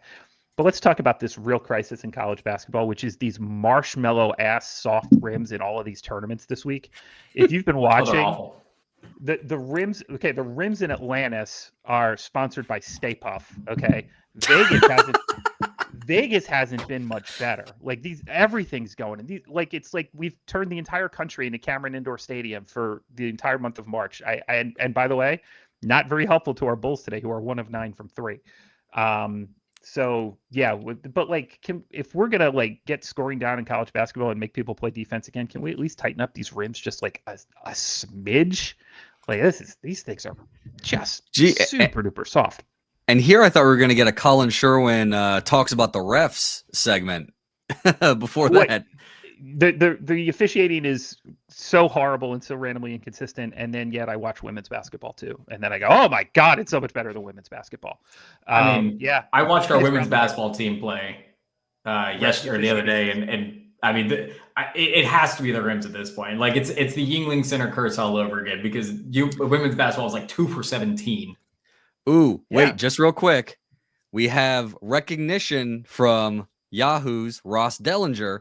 Didn't say anything, confirmed nothing, but he said South Florida may soon be entering a coaching search. As that plays out, the school is in line to become the first non-power program to fully fund the $20.5 million plus in athlete revenue share, as the university board recently approved the influx. And then he links to a USF Oracle article about that part of it. But that's the first major person who's at least recognized that, oh, hey, look, there might be a coaching search coming up. Yeah, I think, first of all, just to get super pedantic here, the committee of the Board of Trustees approved it. The full committee will, I think it's December 8th or December 9th at their meeting, will fully fund and become the first group of 5 school to fully fund, which is, why this becomes, with the new stadium coming online and the talent in Florida and blah, blah, blah, blah, blah, and all the other natural attributes of the university that we should have been leveraging 15 to 20 years ago so we wouldn't be in this damn spot. Then yeah, that's why I think this could be the best job in the group of 5. Vito, if you want to scroll back to follow up on this a little bit, at 3:42 p.m., our buddy Chris Mejia, who I've actually never met Chris, but I've seen his stand-up comedy and he's hilarious, and he's also friend of the show, Chris Mejia. Friend of the show who lives in Seattle, and I've seen his stuff and he's terrific. Also sent me a shirt once, which my favorite USF shirt, which is "Nobody gaslights me better than USF football" with the old Rocky logo. That was from a different time though, when we were that was like peak Jeff Scott era stuff. But that's one of my favorite USF shirts. I'm so tired of waiting 3-4 years just to fall short and immediately lose our coach. Well, get to the Big 12, get to the ACC, get to the Big 10, get to the SEC. I don't think we're getting to the SEC. But like the other three are theoretically in play. We are AAU school, so we could theoretically be a Big Ten. And if the Big Ten ever wanted to expand to Florida, I think we at least get a phone call. I don't know if we're an option. I heard there was rumblings. You win this game on Saturday, things could be dominoes can be flying. Let me get the gift going. Yeah. But yeah, now this is what it's going to be. This is the way it is for every Group of 5 school. It's the way it is also, by the way, for like even like lower tier P4 schools. Like if you know, the Dave Doran is the exception now rather than the rule. Like he won just enough where he probably could have left, but he stayed, and that's not going to happen very often in this current environment anymore. So you could always stay too long. You never know. Pete Thamel officially has recognized it. He just retweeted Rob Higgins' tweet and just said USF AD statement. That's the only thing he had. But that being short, I'm sure he's hitting the phones. He's trying to figure out what's going on. But this is the national writers kind of recognizing. And they're all giving non-answers. Yeah, exactly. Well, Rob gave a non-answer. Yeah, non-answer. Everyone has given a non-answer. The only like pin to proverbial paper, which is a funny way to say it. The only pin to proverbial paper was a guy who covers Little Rock, Arkansas women's basketball and hosts a golf podcast said that he accepted the job. And he probably got a little head of his skis there, but he's clearly knew something. Yeah, I mean, clearly there was something, but I mean, I guess since we have 2,800 people in here, and I'm going to again boldly assume that 75% of them are going to be Arkansas fans. Yeah. How many people we have in here? 2,800. Jesus, Mary Joseph. Good job. Yeah. You said 2,000. By the way, glad I wore the maroon shirt today. Right. So for the Arkansas fans that are listening here and want to know more about Alex Golesh, you already kind of have probably a little bit of familiarity with how you'll see your offense move going forward. Playing Tennessee every year, I worked under Josh Heupel.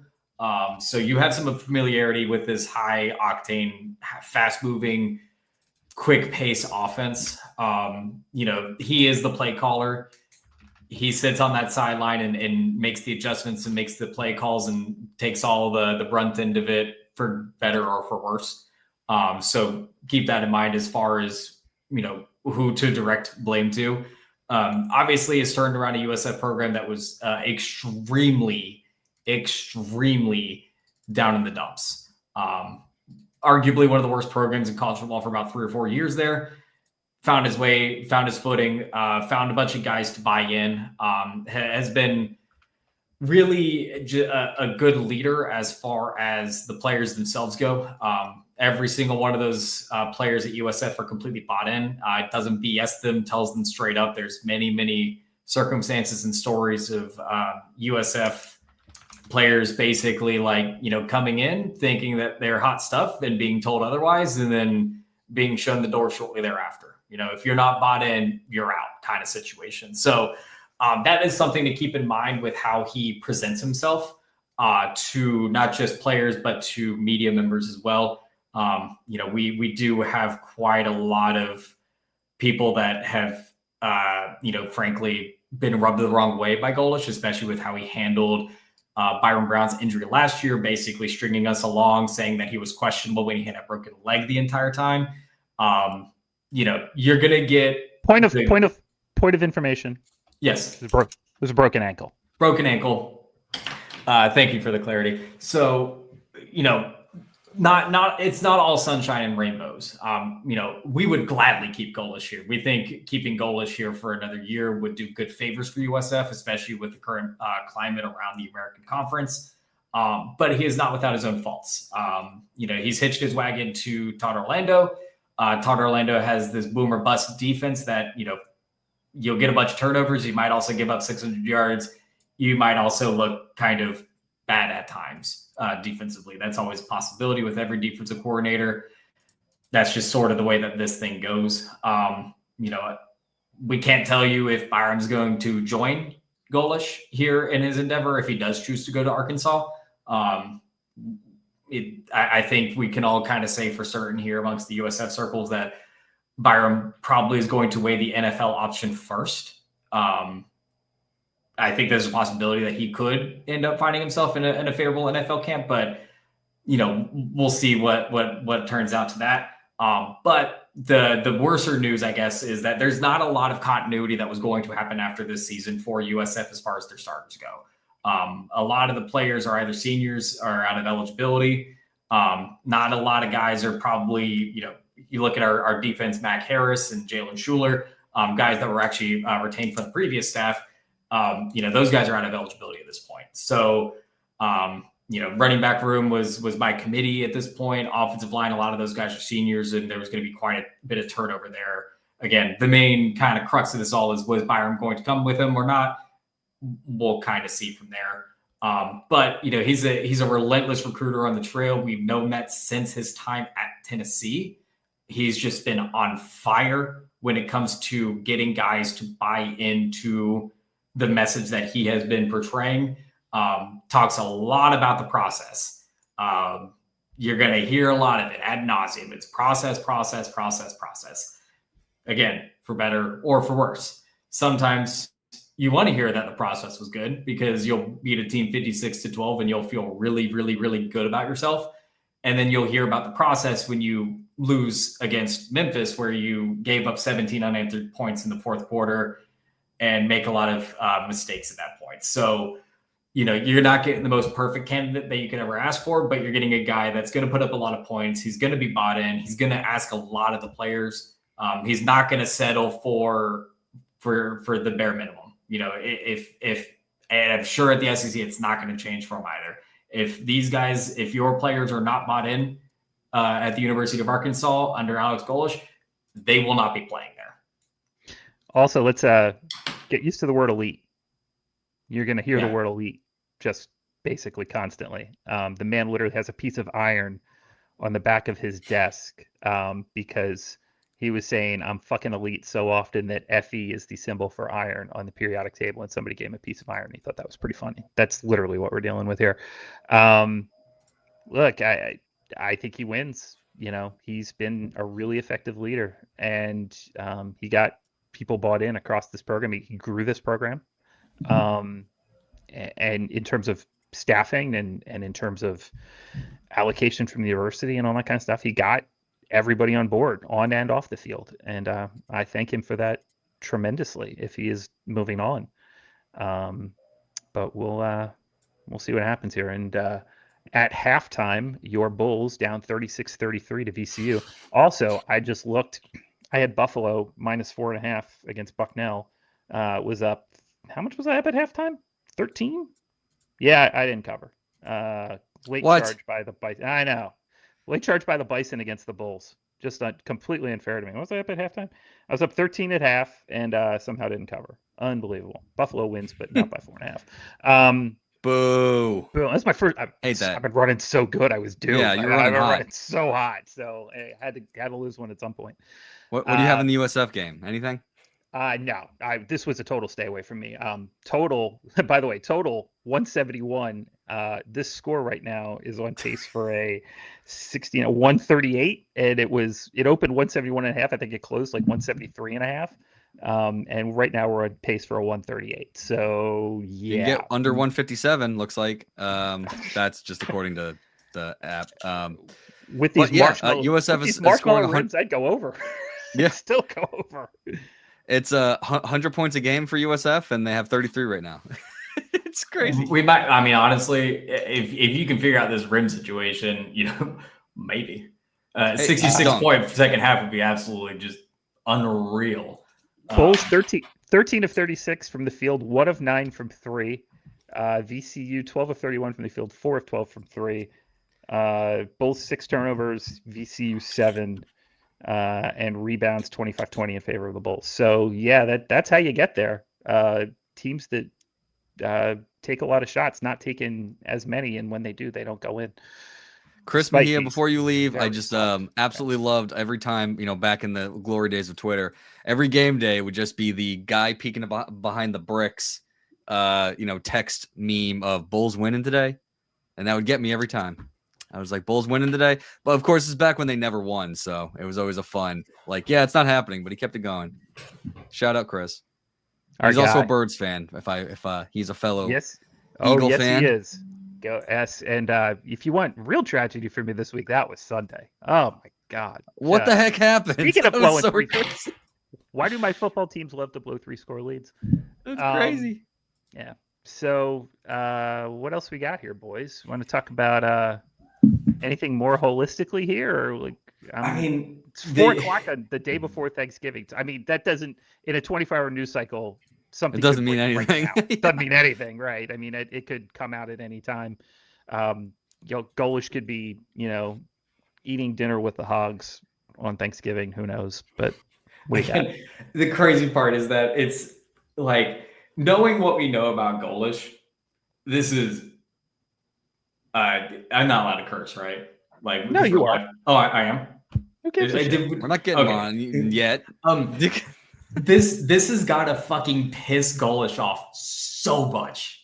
Like this man usually is so unbelievably tight-lipped about everything, and like is very like minute about when stuff happens, how stuff happens. Again, we talked about it. He's very process-oriented. If Alex Golesh wanted to take another job, in his probably perfect world of things, it would have been after the season. It would have been cordial. Everything would have been nice. He would have had everything kind of wrapped up between USF, and USF doesn't leave in any bad taste in his mouth. And he's going to an upgraded job where he's getting more money. That's the ideal situation. So I just know for certain this entire thing is pissing him off. He is sitting at the Selman Center at the athletic center stewing in his office. Oh, yeah. There's a hole in his wall. Yeah, no. Well, don't punch a hole in the wall. Hey man, look, it's 2025 and you're a head coach of a Division I program. You don't like it? Go sell real estate. Yeah. You know what I mean? Like this is the You'll still get leaked out of that. They found out that Jeff Scott was coaching his kids' soccer league like 2 hours after it happened. Yeah, like this is the business you have chosen. You know what I mean? Like this, you don't like how these things are process oriented. You don't like, and I will say that, I've had perfectly pleasant interactions with Golesh previously. He wasn't real happy about a question I asked at Navy, but like, oh well, kind of the job. But like I've had nothing but pleasant. It's fine with me. He doesn't have to deal with me. He doesn't have to like me. He doesn't have to like what we do. He doesn't have to like media in general. But I would say that he's certainly not a fan of anything getting out publicly, to follow on what Stieg said, media or non-media in any way, shape, or form. He wants total and complete control. A lot of coaches are like that. And my point has always been to coaches that are control freaks in any sport, which is fine. If you want that kind of control, okay, you can have it. You better win. And I would say that for the most part, coming up short at Memphis and short at Navy, but otherwise, yeah, he's won. And he got this thing pointing in the right direction. So he's going to get a little more, give. Will he get that give? That's talking, you'll get that benefit of the doubt at South Florida. I don't care what SEC school you're at. You're not getting the benefit of that out there. And quite frankly, and I've had this discussion with some other folks around the USF administration lately, the Selman Center has always leaked like a sieve. Okay. Just generally, it has always been a place where leaks have never been patched. And hell, I ran a damn website for 9 years based on the fact that the place leaks like a sieve. And that has changed a little bit, but not totally, to be quite honest. And I think Golesh will find that if he didn't like the leaks around here, doctor, wait till he sees what he's in for in Fayetteville. But he's probably familiar with it too, with his experience places like Tennessee and everything like that. Just too many flapping gums in the SEC. Always has been, always will be. Just part of the job. This is the business you have chosen. You want the big boy paycheck. It comes with big boy things you can't control. And I don't really necessarily feel sorry for coaches that bitch about this kind of stuff, because you're making 7 figures to tell kids how to play football. The reason you are is because of things like media and the obsessive, crazy interest in college football. So yeah, that's just part of it. That's why the money's there. And as the John Hamm meme would be, that's what the money is for. Other questions that we've gotten here. Want to talk about realignment? Yeah. Yeah, like look, I'll say it. USF voted today to be the first G5 program to fully fund NIL, or at least the full salary cap, because they want to be out of the conference that they're in. No breaking news on that one, kids, but that is why this got done today.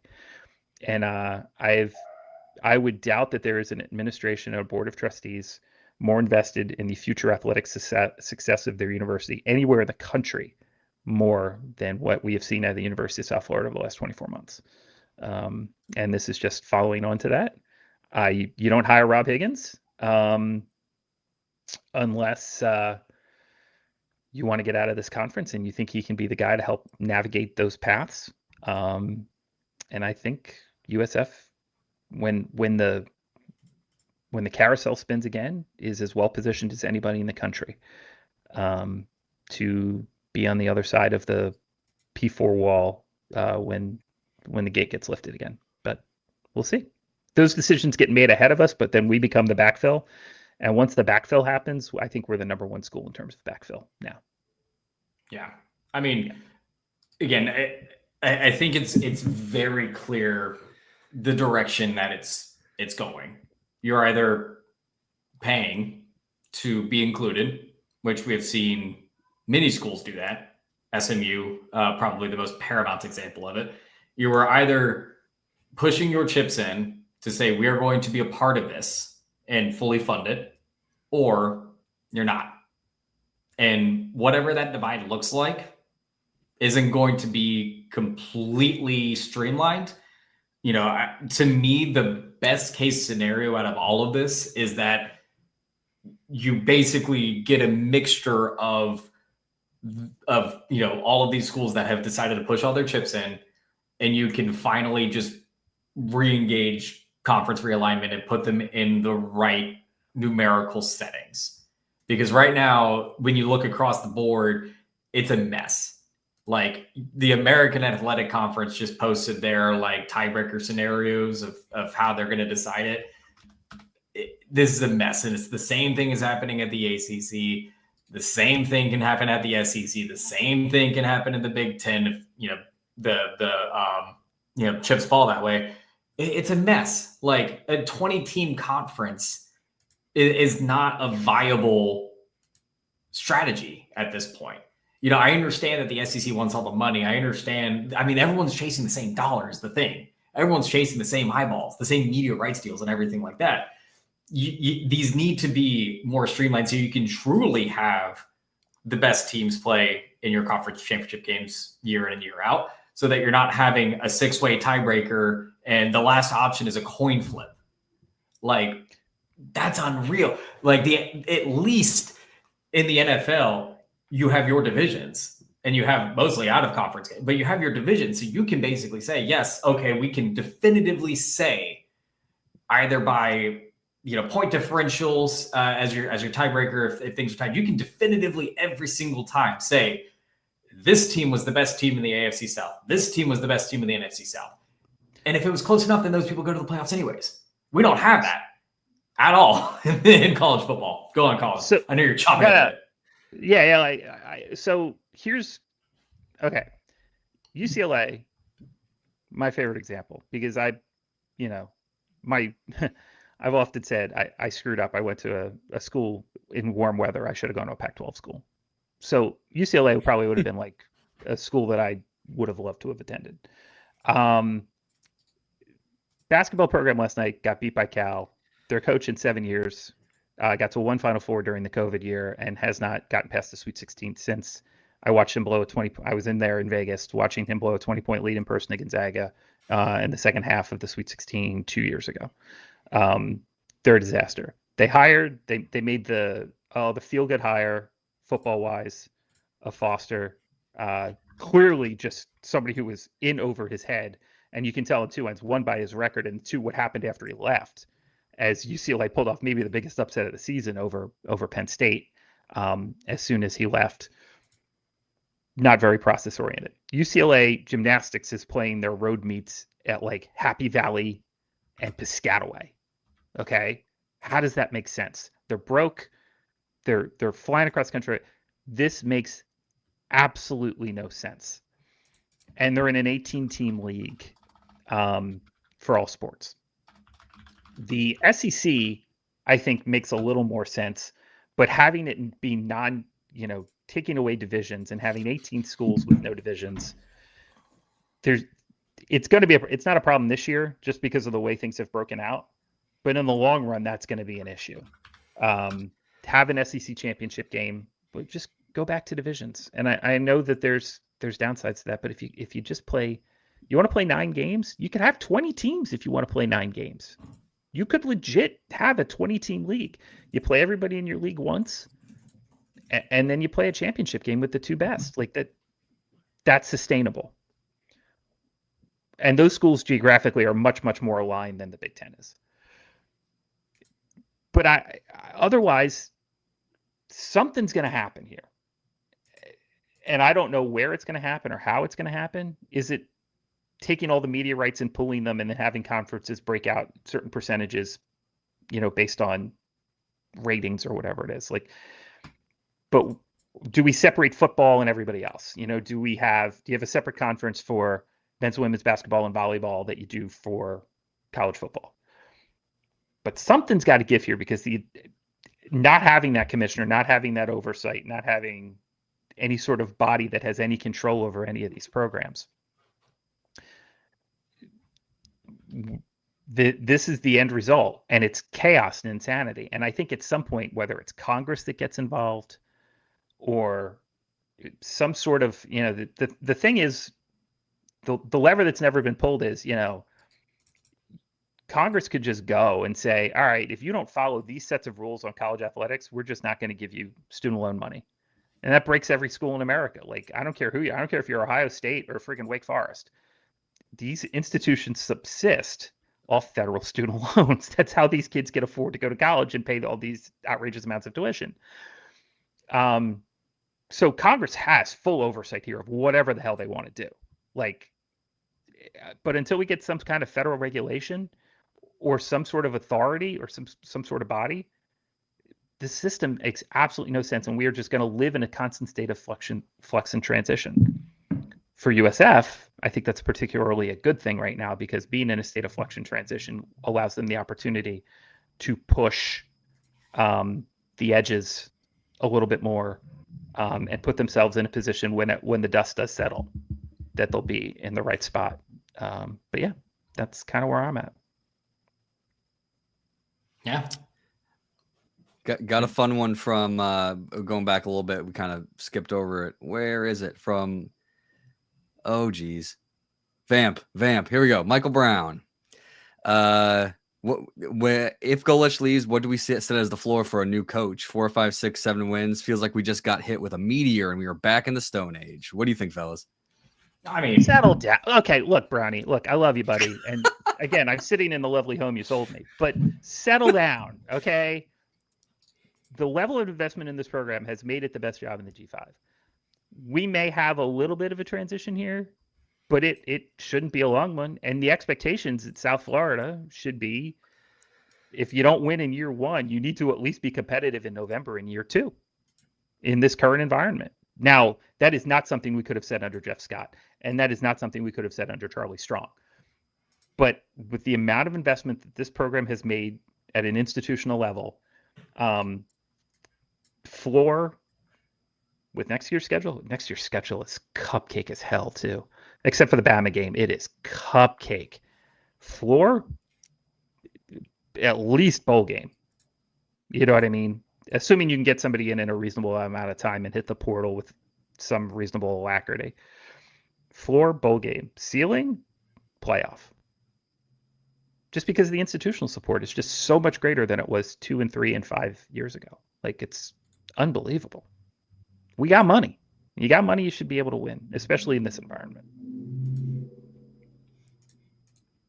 Yeah, it also feels like in this day and age, you're walking in, and it's not even like, oh, he's going to come into this and has to scramble. It's like a new coach comes in and brings in a team, and it always looks drastically different than the one you walked out of. But generally speaking, it's not like years of old where you have to say, I need 3 years to get this going. It's, well, there's Portal, have fun.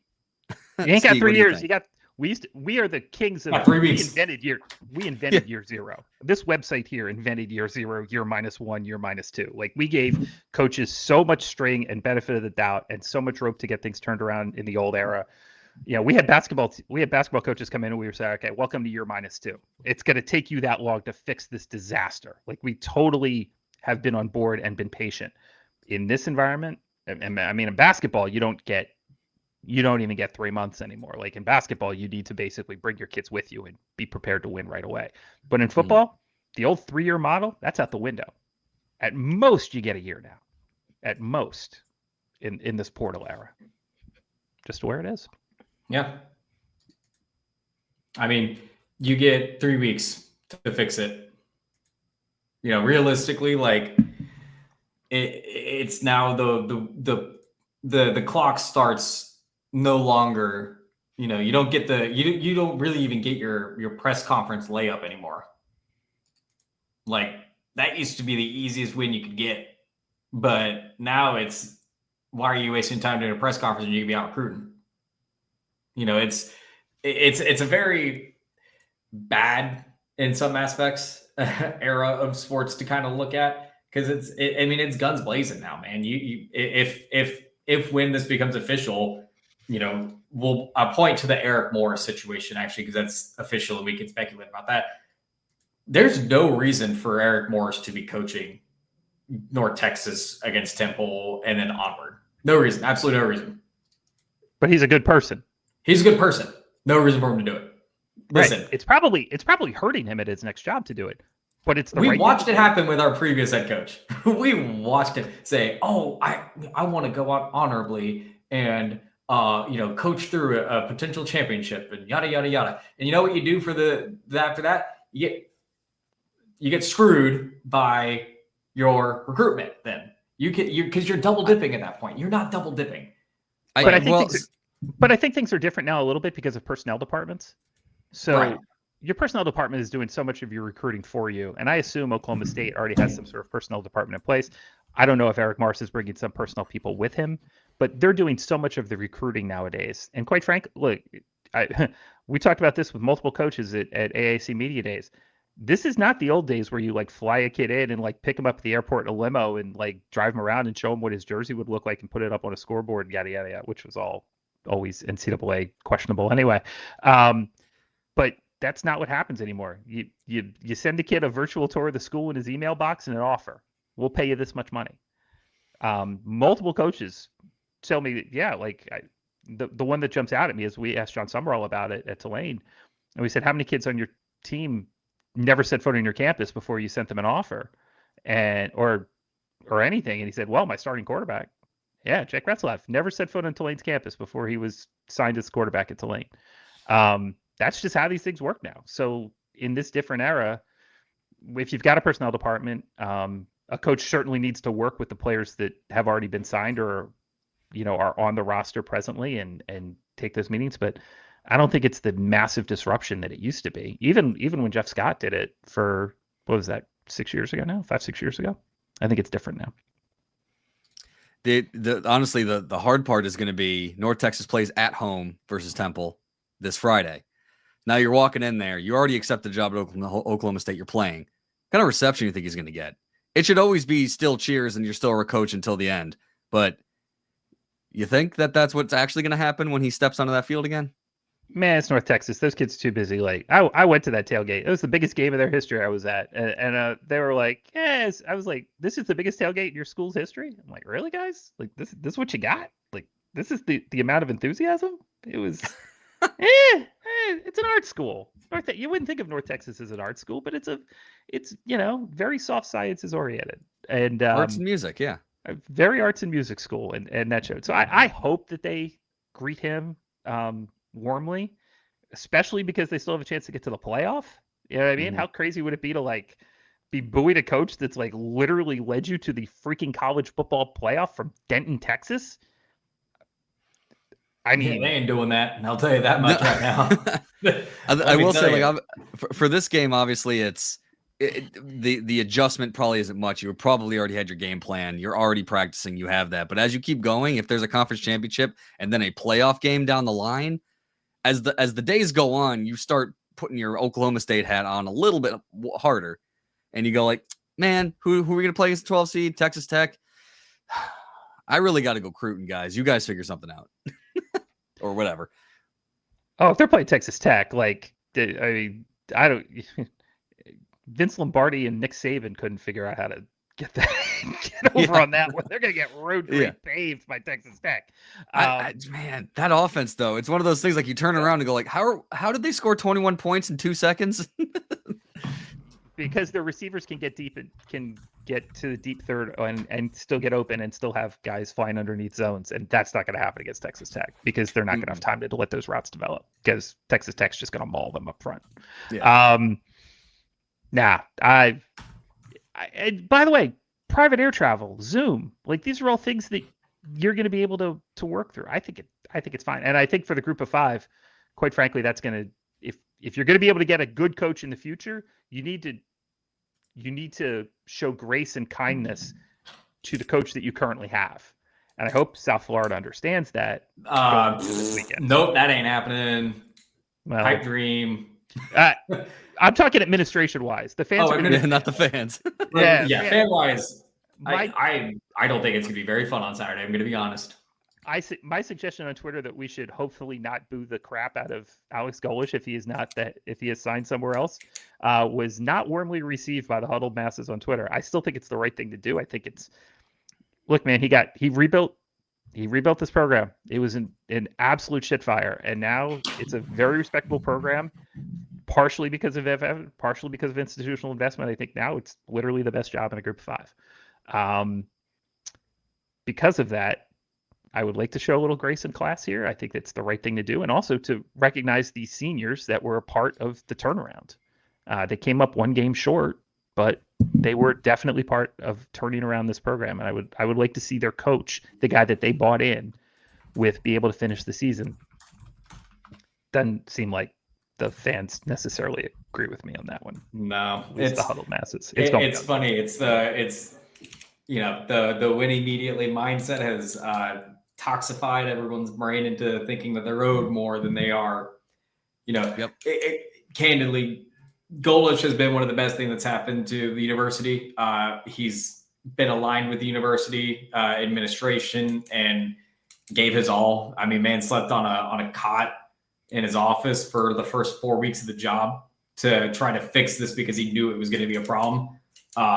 USF fans should owe Golesh a warm thank you and goodbye. But we know that's not going to happen. Just kind of the par for the course, probably a thankless job at the end of the day. Whether it's fair or not, it is to be seen. And, we expected, do you expect anything less from the huddled masses of Twitter? No. I actually expect less, amazingly. I expect even worse. But at the end of the day, for USF fans, and again, I know mostly Arkansas fans are in here trying to find out news about Alex Golesh. The only thing that we know is that it seems imminent. Pen is not paper yet, but no indications that it won't at some point. That's just kind of the nature of where we're at right now. I'm sure both sides did not like that this leaked out as early as it did. I would imagine the preference would have been to have this leak out, I don't know, Saturday, probably. Well, and that's a thought. Do you think this was supposed to be a Sunday situation? Regular season game ends, all of a sudden Sunday, Monday, that happens. Or do you think, I feel like there's a lot of moving parts here. And then once it gets leaked, it's like you have to rush the decision. So you never know what's actually happening. There could be an offer there, and then you're trying to figure out what you want to do, or if you want to wait, or if that offer gets pulled. Hey, when you play NCAA 26 and you hit that final weekend of the season, you get your job offers. If you play that bowl game, some of those job offers go away. You can't go back on it. You have to choose. Is that in there? Yeah, I didn't know so that it's was like in there. That's funny. so like if you're a coach, so that's always a joke on some of my streams, which I should probably actually play that playoff game that's been sitting there since August. But like you go through and see all the fun like right after regular season ends, oh, you're in the playoff, whatever, you get job offers, you can pick them and choose them. And if you wait because you want to play the last game, those job offers go away. Sometimes new ones pop up, but it's like emulates a little bit real life. You probably don't get that offer all the time. You have a deadline the day before Thanksgiving. This kind of stinks for everyone involved that this did happen, but I'm curious if this is supposed to ideally be a situation where it pops up after the game on Saturday, and that was more of a Sunday announcement waiting. But at this point in time, do you think it can wait that long? No. And from whose side do you think it was supposed to wait until Sunday? Do you think from the Arkansas side or from the South Florida side or from the 100% from the South Golesh Florida side? Yeah. I think like from an ideal situation, you don't want to announce it until the game's over. Like, I mean, obviously that's just shooting off the hip. That's not anything that I know of. You don't get to choose. You don't get to choose your destiny in this world. Arkansas is they're the bigger fish in the pond. They're the orca, and we are merely the dolphin. And we're gonna get swallowed up here sometimes. That's just how these things work. You can only control what you can. Again, until we get a commissioner, until we get some kind of regulation, until we get something that is some sort of enforceable. Every man is acting on his own as an island. Every institution is acting on his own as an island, and I can't blame anybody. This is for our friends that are politically inclined. This is unfettered capitalism. This is what it is. This is unregulated. You want the ultimate libertarianism in America? It is college football in 2025. This is libertarianism, light touch capitalism at its peak. How lovely. Yeah. Hate it. But yeah, I mean, at the end of the day, I think everyone in the USF centric world, again, we are a USF centric site. Apologies to our Arkansas fans. USF will be fine. They'll be perfectly fine. Yes, the devil you know is better than the devil you don't know. But USF is doing literally everything they possibly can to align themselves for bigger and better things. Arkansas clearly trying to do the same in this regard by getting a hot and up-and-coming head coach here. Politically, I gotta say, hiring a Russian coach is a very strange thing to do in the state of Arkansas. We'll just rip that Band-Aid off. Listen, you got there's so many different thoughts that I've had about this entire time. Obviously the money is one of the main reasons. His wife living in, being from Greenwood is a good enough reason to go to Arkansas. But like, listen, man, like if you do not win right away, you are a political enemy. Like theoretically, this could turn sideways very quickly. Like at USF, you get the good graces of your media not asking good questions. I think we might be extrapolated out. Versus like you say he's a Russian agent. Are you accusing the head coach of the University of South Florida of being a Russian agent? Is he working for Putin? Is that what you're telling me? Listen, I have had TweetDeck up all day. Buddy, we've been on these people might not be real, but there are real people out there that think that Golesh being Russian is pardon the lack of term that I can think of, collusion of some sort. You know who else would probably think that? The Russian bots that are putting it out there. We are an hour 53 into this, so like I think we might have gone too far. Now Vito leaves. All right, so here I had two questions that I wanted to pull up that came from the comments. The USF. Okay, cool. From the USF. I'm here. I just had to get a drink. Okay. It's water. The water tower. Speaking of water, the USF water tower. Tweeted. Oh, go ahead. Where'd it go? There it is. 99% of the time, the early leak is on the institution and not the coach. Does this imply it is an intentional leak? Yes. It is very likely. The most. I mean, I can't say this for sure, but if you're game theorying this out, it is most likely that Arkansas put this out there to put pressure on Golesh to sign something so that they don't get left at the altar, so that he doesn't go through the weekend with even potentially more options after Lane does whatever he's going to do and whatever jobs possibly open up. It is in Arkansas's best interest to get him signed on the dotted line as quickly as possible. That is most likely what happened here, but we certainly can't say that for sure. But if you game it out, that's theoretically probably how this worked. Gene Haynes, comment after that. What's up, Gene? 3 bowl games in a row and a possible 10-win season. How the hell can we be upset? He earned the right to a bigger payday if he can't match. 100%. And even if we can match, maybe you want to play for a national championship. Maybe you want to play for an SEC championship. Maybe you want a different challenge. Maybe your wife is from Arkansas.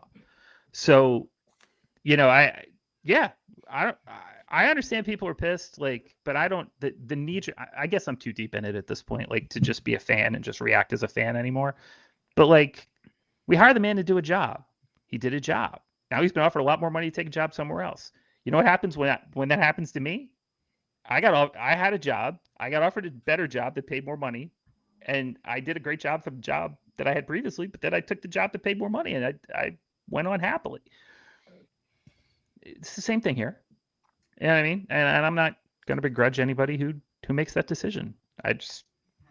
Especially in this college football environment. Because here's the thing: if Golesh for some reason stayed here and went 6-6 next year, we'd all want him burnt at the stake. We'd all be begging for him to get fired. Everybody would want his ass out. So it's a transactional relationship, and he wants to take his transactional relationship somewhere else that's best for him and his family, and for his ever into competing. Yeah, that's why. What's the next one? Philip Davis. Next comment there, Vito. Yeah, this is actually a good one. Yeah. Why would you want to work for an employer who leaks and tries to pressure you into signing? Because they pay really good. Because there's 18 SEC jobs. You're not getting the best 4 of them. And this is in that second tier. This is the way the game is played. Yeah, why would you want that job? It pays really good. A lot of dough. A lot of you're the most important man in an entire state. That's better than being the, 4th most, 5th most important football coach in the state of Florida. Sorry, not sorry. It just is. And how about this one from Cole T24? On the bright side, our AD has the chance to bring in his guys 100%. This is Doug Willard, no longer our athletic director, famously would always say in these situations, this is just an opportunity for us to get better. He didn't do that, but but I mean, he was right. The word was said. An opportunity for us to get better. He just didn't do a very good job of getting us better when these things happen. But the famous Doug Willardism does apply here. It's an opportunity, and it's a chance for Rob to get somebody in here.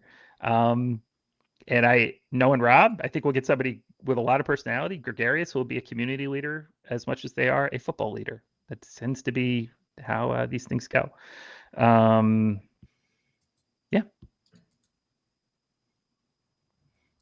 Are we done here? We got Stieg accusing the coach of being a Russian plant. So I think we might be. Listen, with 3,800 people listening, I've already done my damage.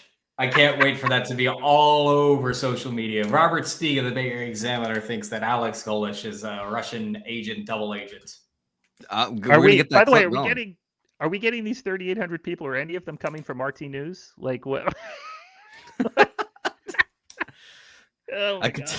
Although can we share the nickname now? I think we got to wait until everything's signed. The nickname. Yeah, there was a nickname that was given to Coach Golesh by some staffers that I heard about, but we'll wait till everything's signed to put that out there. Maybe we'll don't even save that for the Ponderosa. Well, tune in to the Ponderosa, ladies and gentlemen. Let's not put that out there publicly. That's not necessarily fair. We'll answer one more question, and I'm going to head out because I got pre-Thanksgiving dinners to go to. And again, what can we speculate about Arkansas's minimum acceptable number of 2026 wins with Golesh with an SEC conference and schedule? I mean, we're not soothsayers. We don't know who Arkansas will be quarterbacking. That is your most important piece. Let's play win. We're going to do the schedule game. We'll play the schedule game. We're going to play schedule game for a coach that doesn't even have the job yet, with a roster that is unknown. We don't even know who's coming with him from USF, much less anywhere else, or if Byron Brown's going with him. All right, schedule game. North Alabama, win. Okay. Fair? They're tough. We all on board here? North Yeah, Alabama's a I win? think so. I think they get that done. Okay. At Utah. Whoa. Okay, is Whittingham coming back? Because there are rumors that Whittingham's going to retire. So if Whittingham comes back, Utah minus 4.5, probably, give or take. Utah's good, man. They just hit you. They hit you so hard.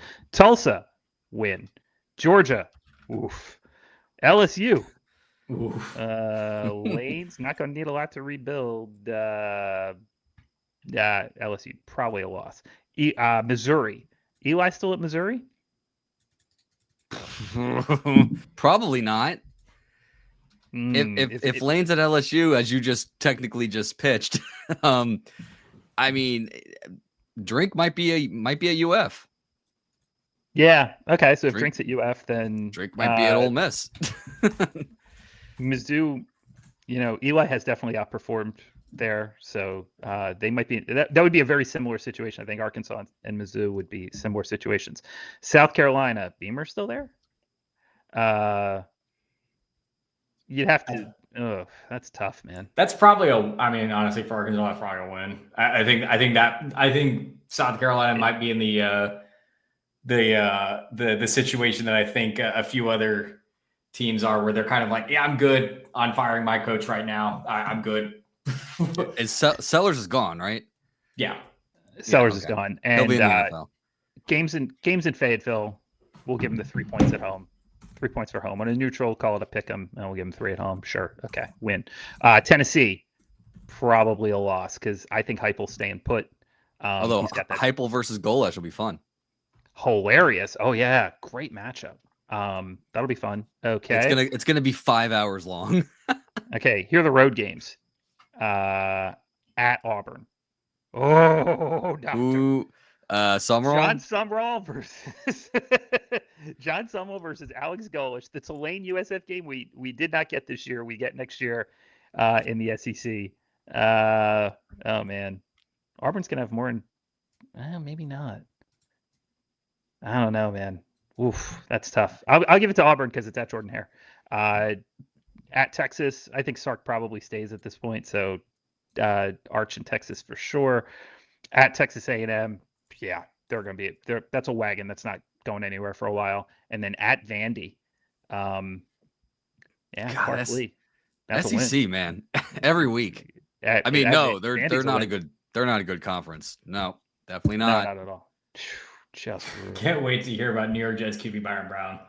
Good night. Honestly, brother, you are probably not too far off. I'm just being complete. I want Byron Brown to be the next Taysom Hill so bad.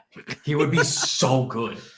Like, just believe in him, NFL scouts. Just give him his chance. So while we've been doing this, I got a text from somebody who reminded me the last South Florida quarterback who was with the New York Jets. You know who it was? Mike White. The one before that actually is who I was thinking about. Sorry. Forgot about Mike White. Oh my gosh. Why can't I think of his name? Marquel Blackwell. Yes. Who actually never played in a regular season game for the Jets, but did play in the preseason. Marquel Blackwell is the running backs coach at the University of South Carolina. He may not be the next coach at South Florida, but I think he definitely gets a phone call. I think he definitely gets an interview from Rob Higgins. I know him and Rob certainly have a relationship, because Rob and I were both working for the department when Marquel was our quarterback. So just an interesting name to throw out there in the ether as well. Marquel has been a play caller at the FBS level before, but he is not a play caller at South Carolina right now, but has a long and extensive history on the offensive side of the ball at multiple institutions. So I think if you want to float names out there, maybe a slightly longer shot name than some others, but Marquel would definitely be a guy who he at least gets an interview, that's for sure, or they reach out to him in some capacity. Beautiful. All right. Are we done here? 2 hours? Yeah, I think we hit it. Basketball's down 9 too. That's not helping. And everything sucks. Everything became sucks less for fun. USF. Yeah, Bulls are 2 of 13 from 3, and that's not. I'm telling you, it's the rims there, man. 2 of 13. It's They're something. marshmallow soft, man. Make shots. These things are marshmallows. All right, we're done. All right, Vito. fellas. Robert We'll Steed, Colin Sherwin. It was amazing talking to everybody. This live version of Pod by the Bay, as we kind of theory craft through all of this Alex Golesh rumors and statements. We hear anything, we will come back to you, and we'll see if we get more information before Thanksgiving. Otherwise, happy Thanksgiving. Any last thoughts, fellas? Ham No. over turkey. Turkey sucks. Wow. Is mac and cheese a Thanksgiving side? Go. Yes, absolutely. Yeah. What am I? an Maybe idiot? the best one, actually. Incredible. See, growing up, we never did mac and cheese. So that's new to me. Well, you did Thanksgiving incorrectly. That's okay. We all make mistakes in our traditions. Fair enough. All right, fellas. We'll see you on the next time. Bye. Thanks for tuning in, everybody. See y'all.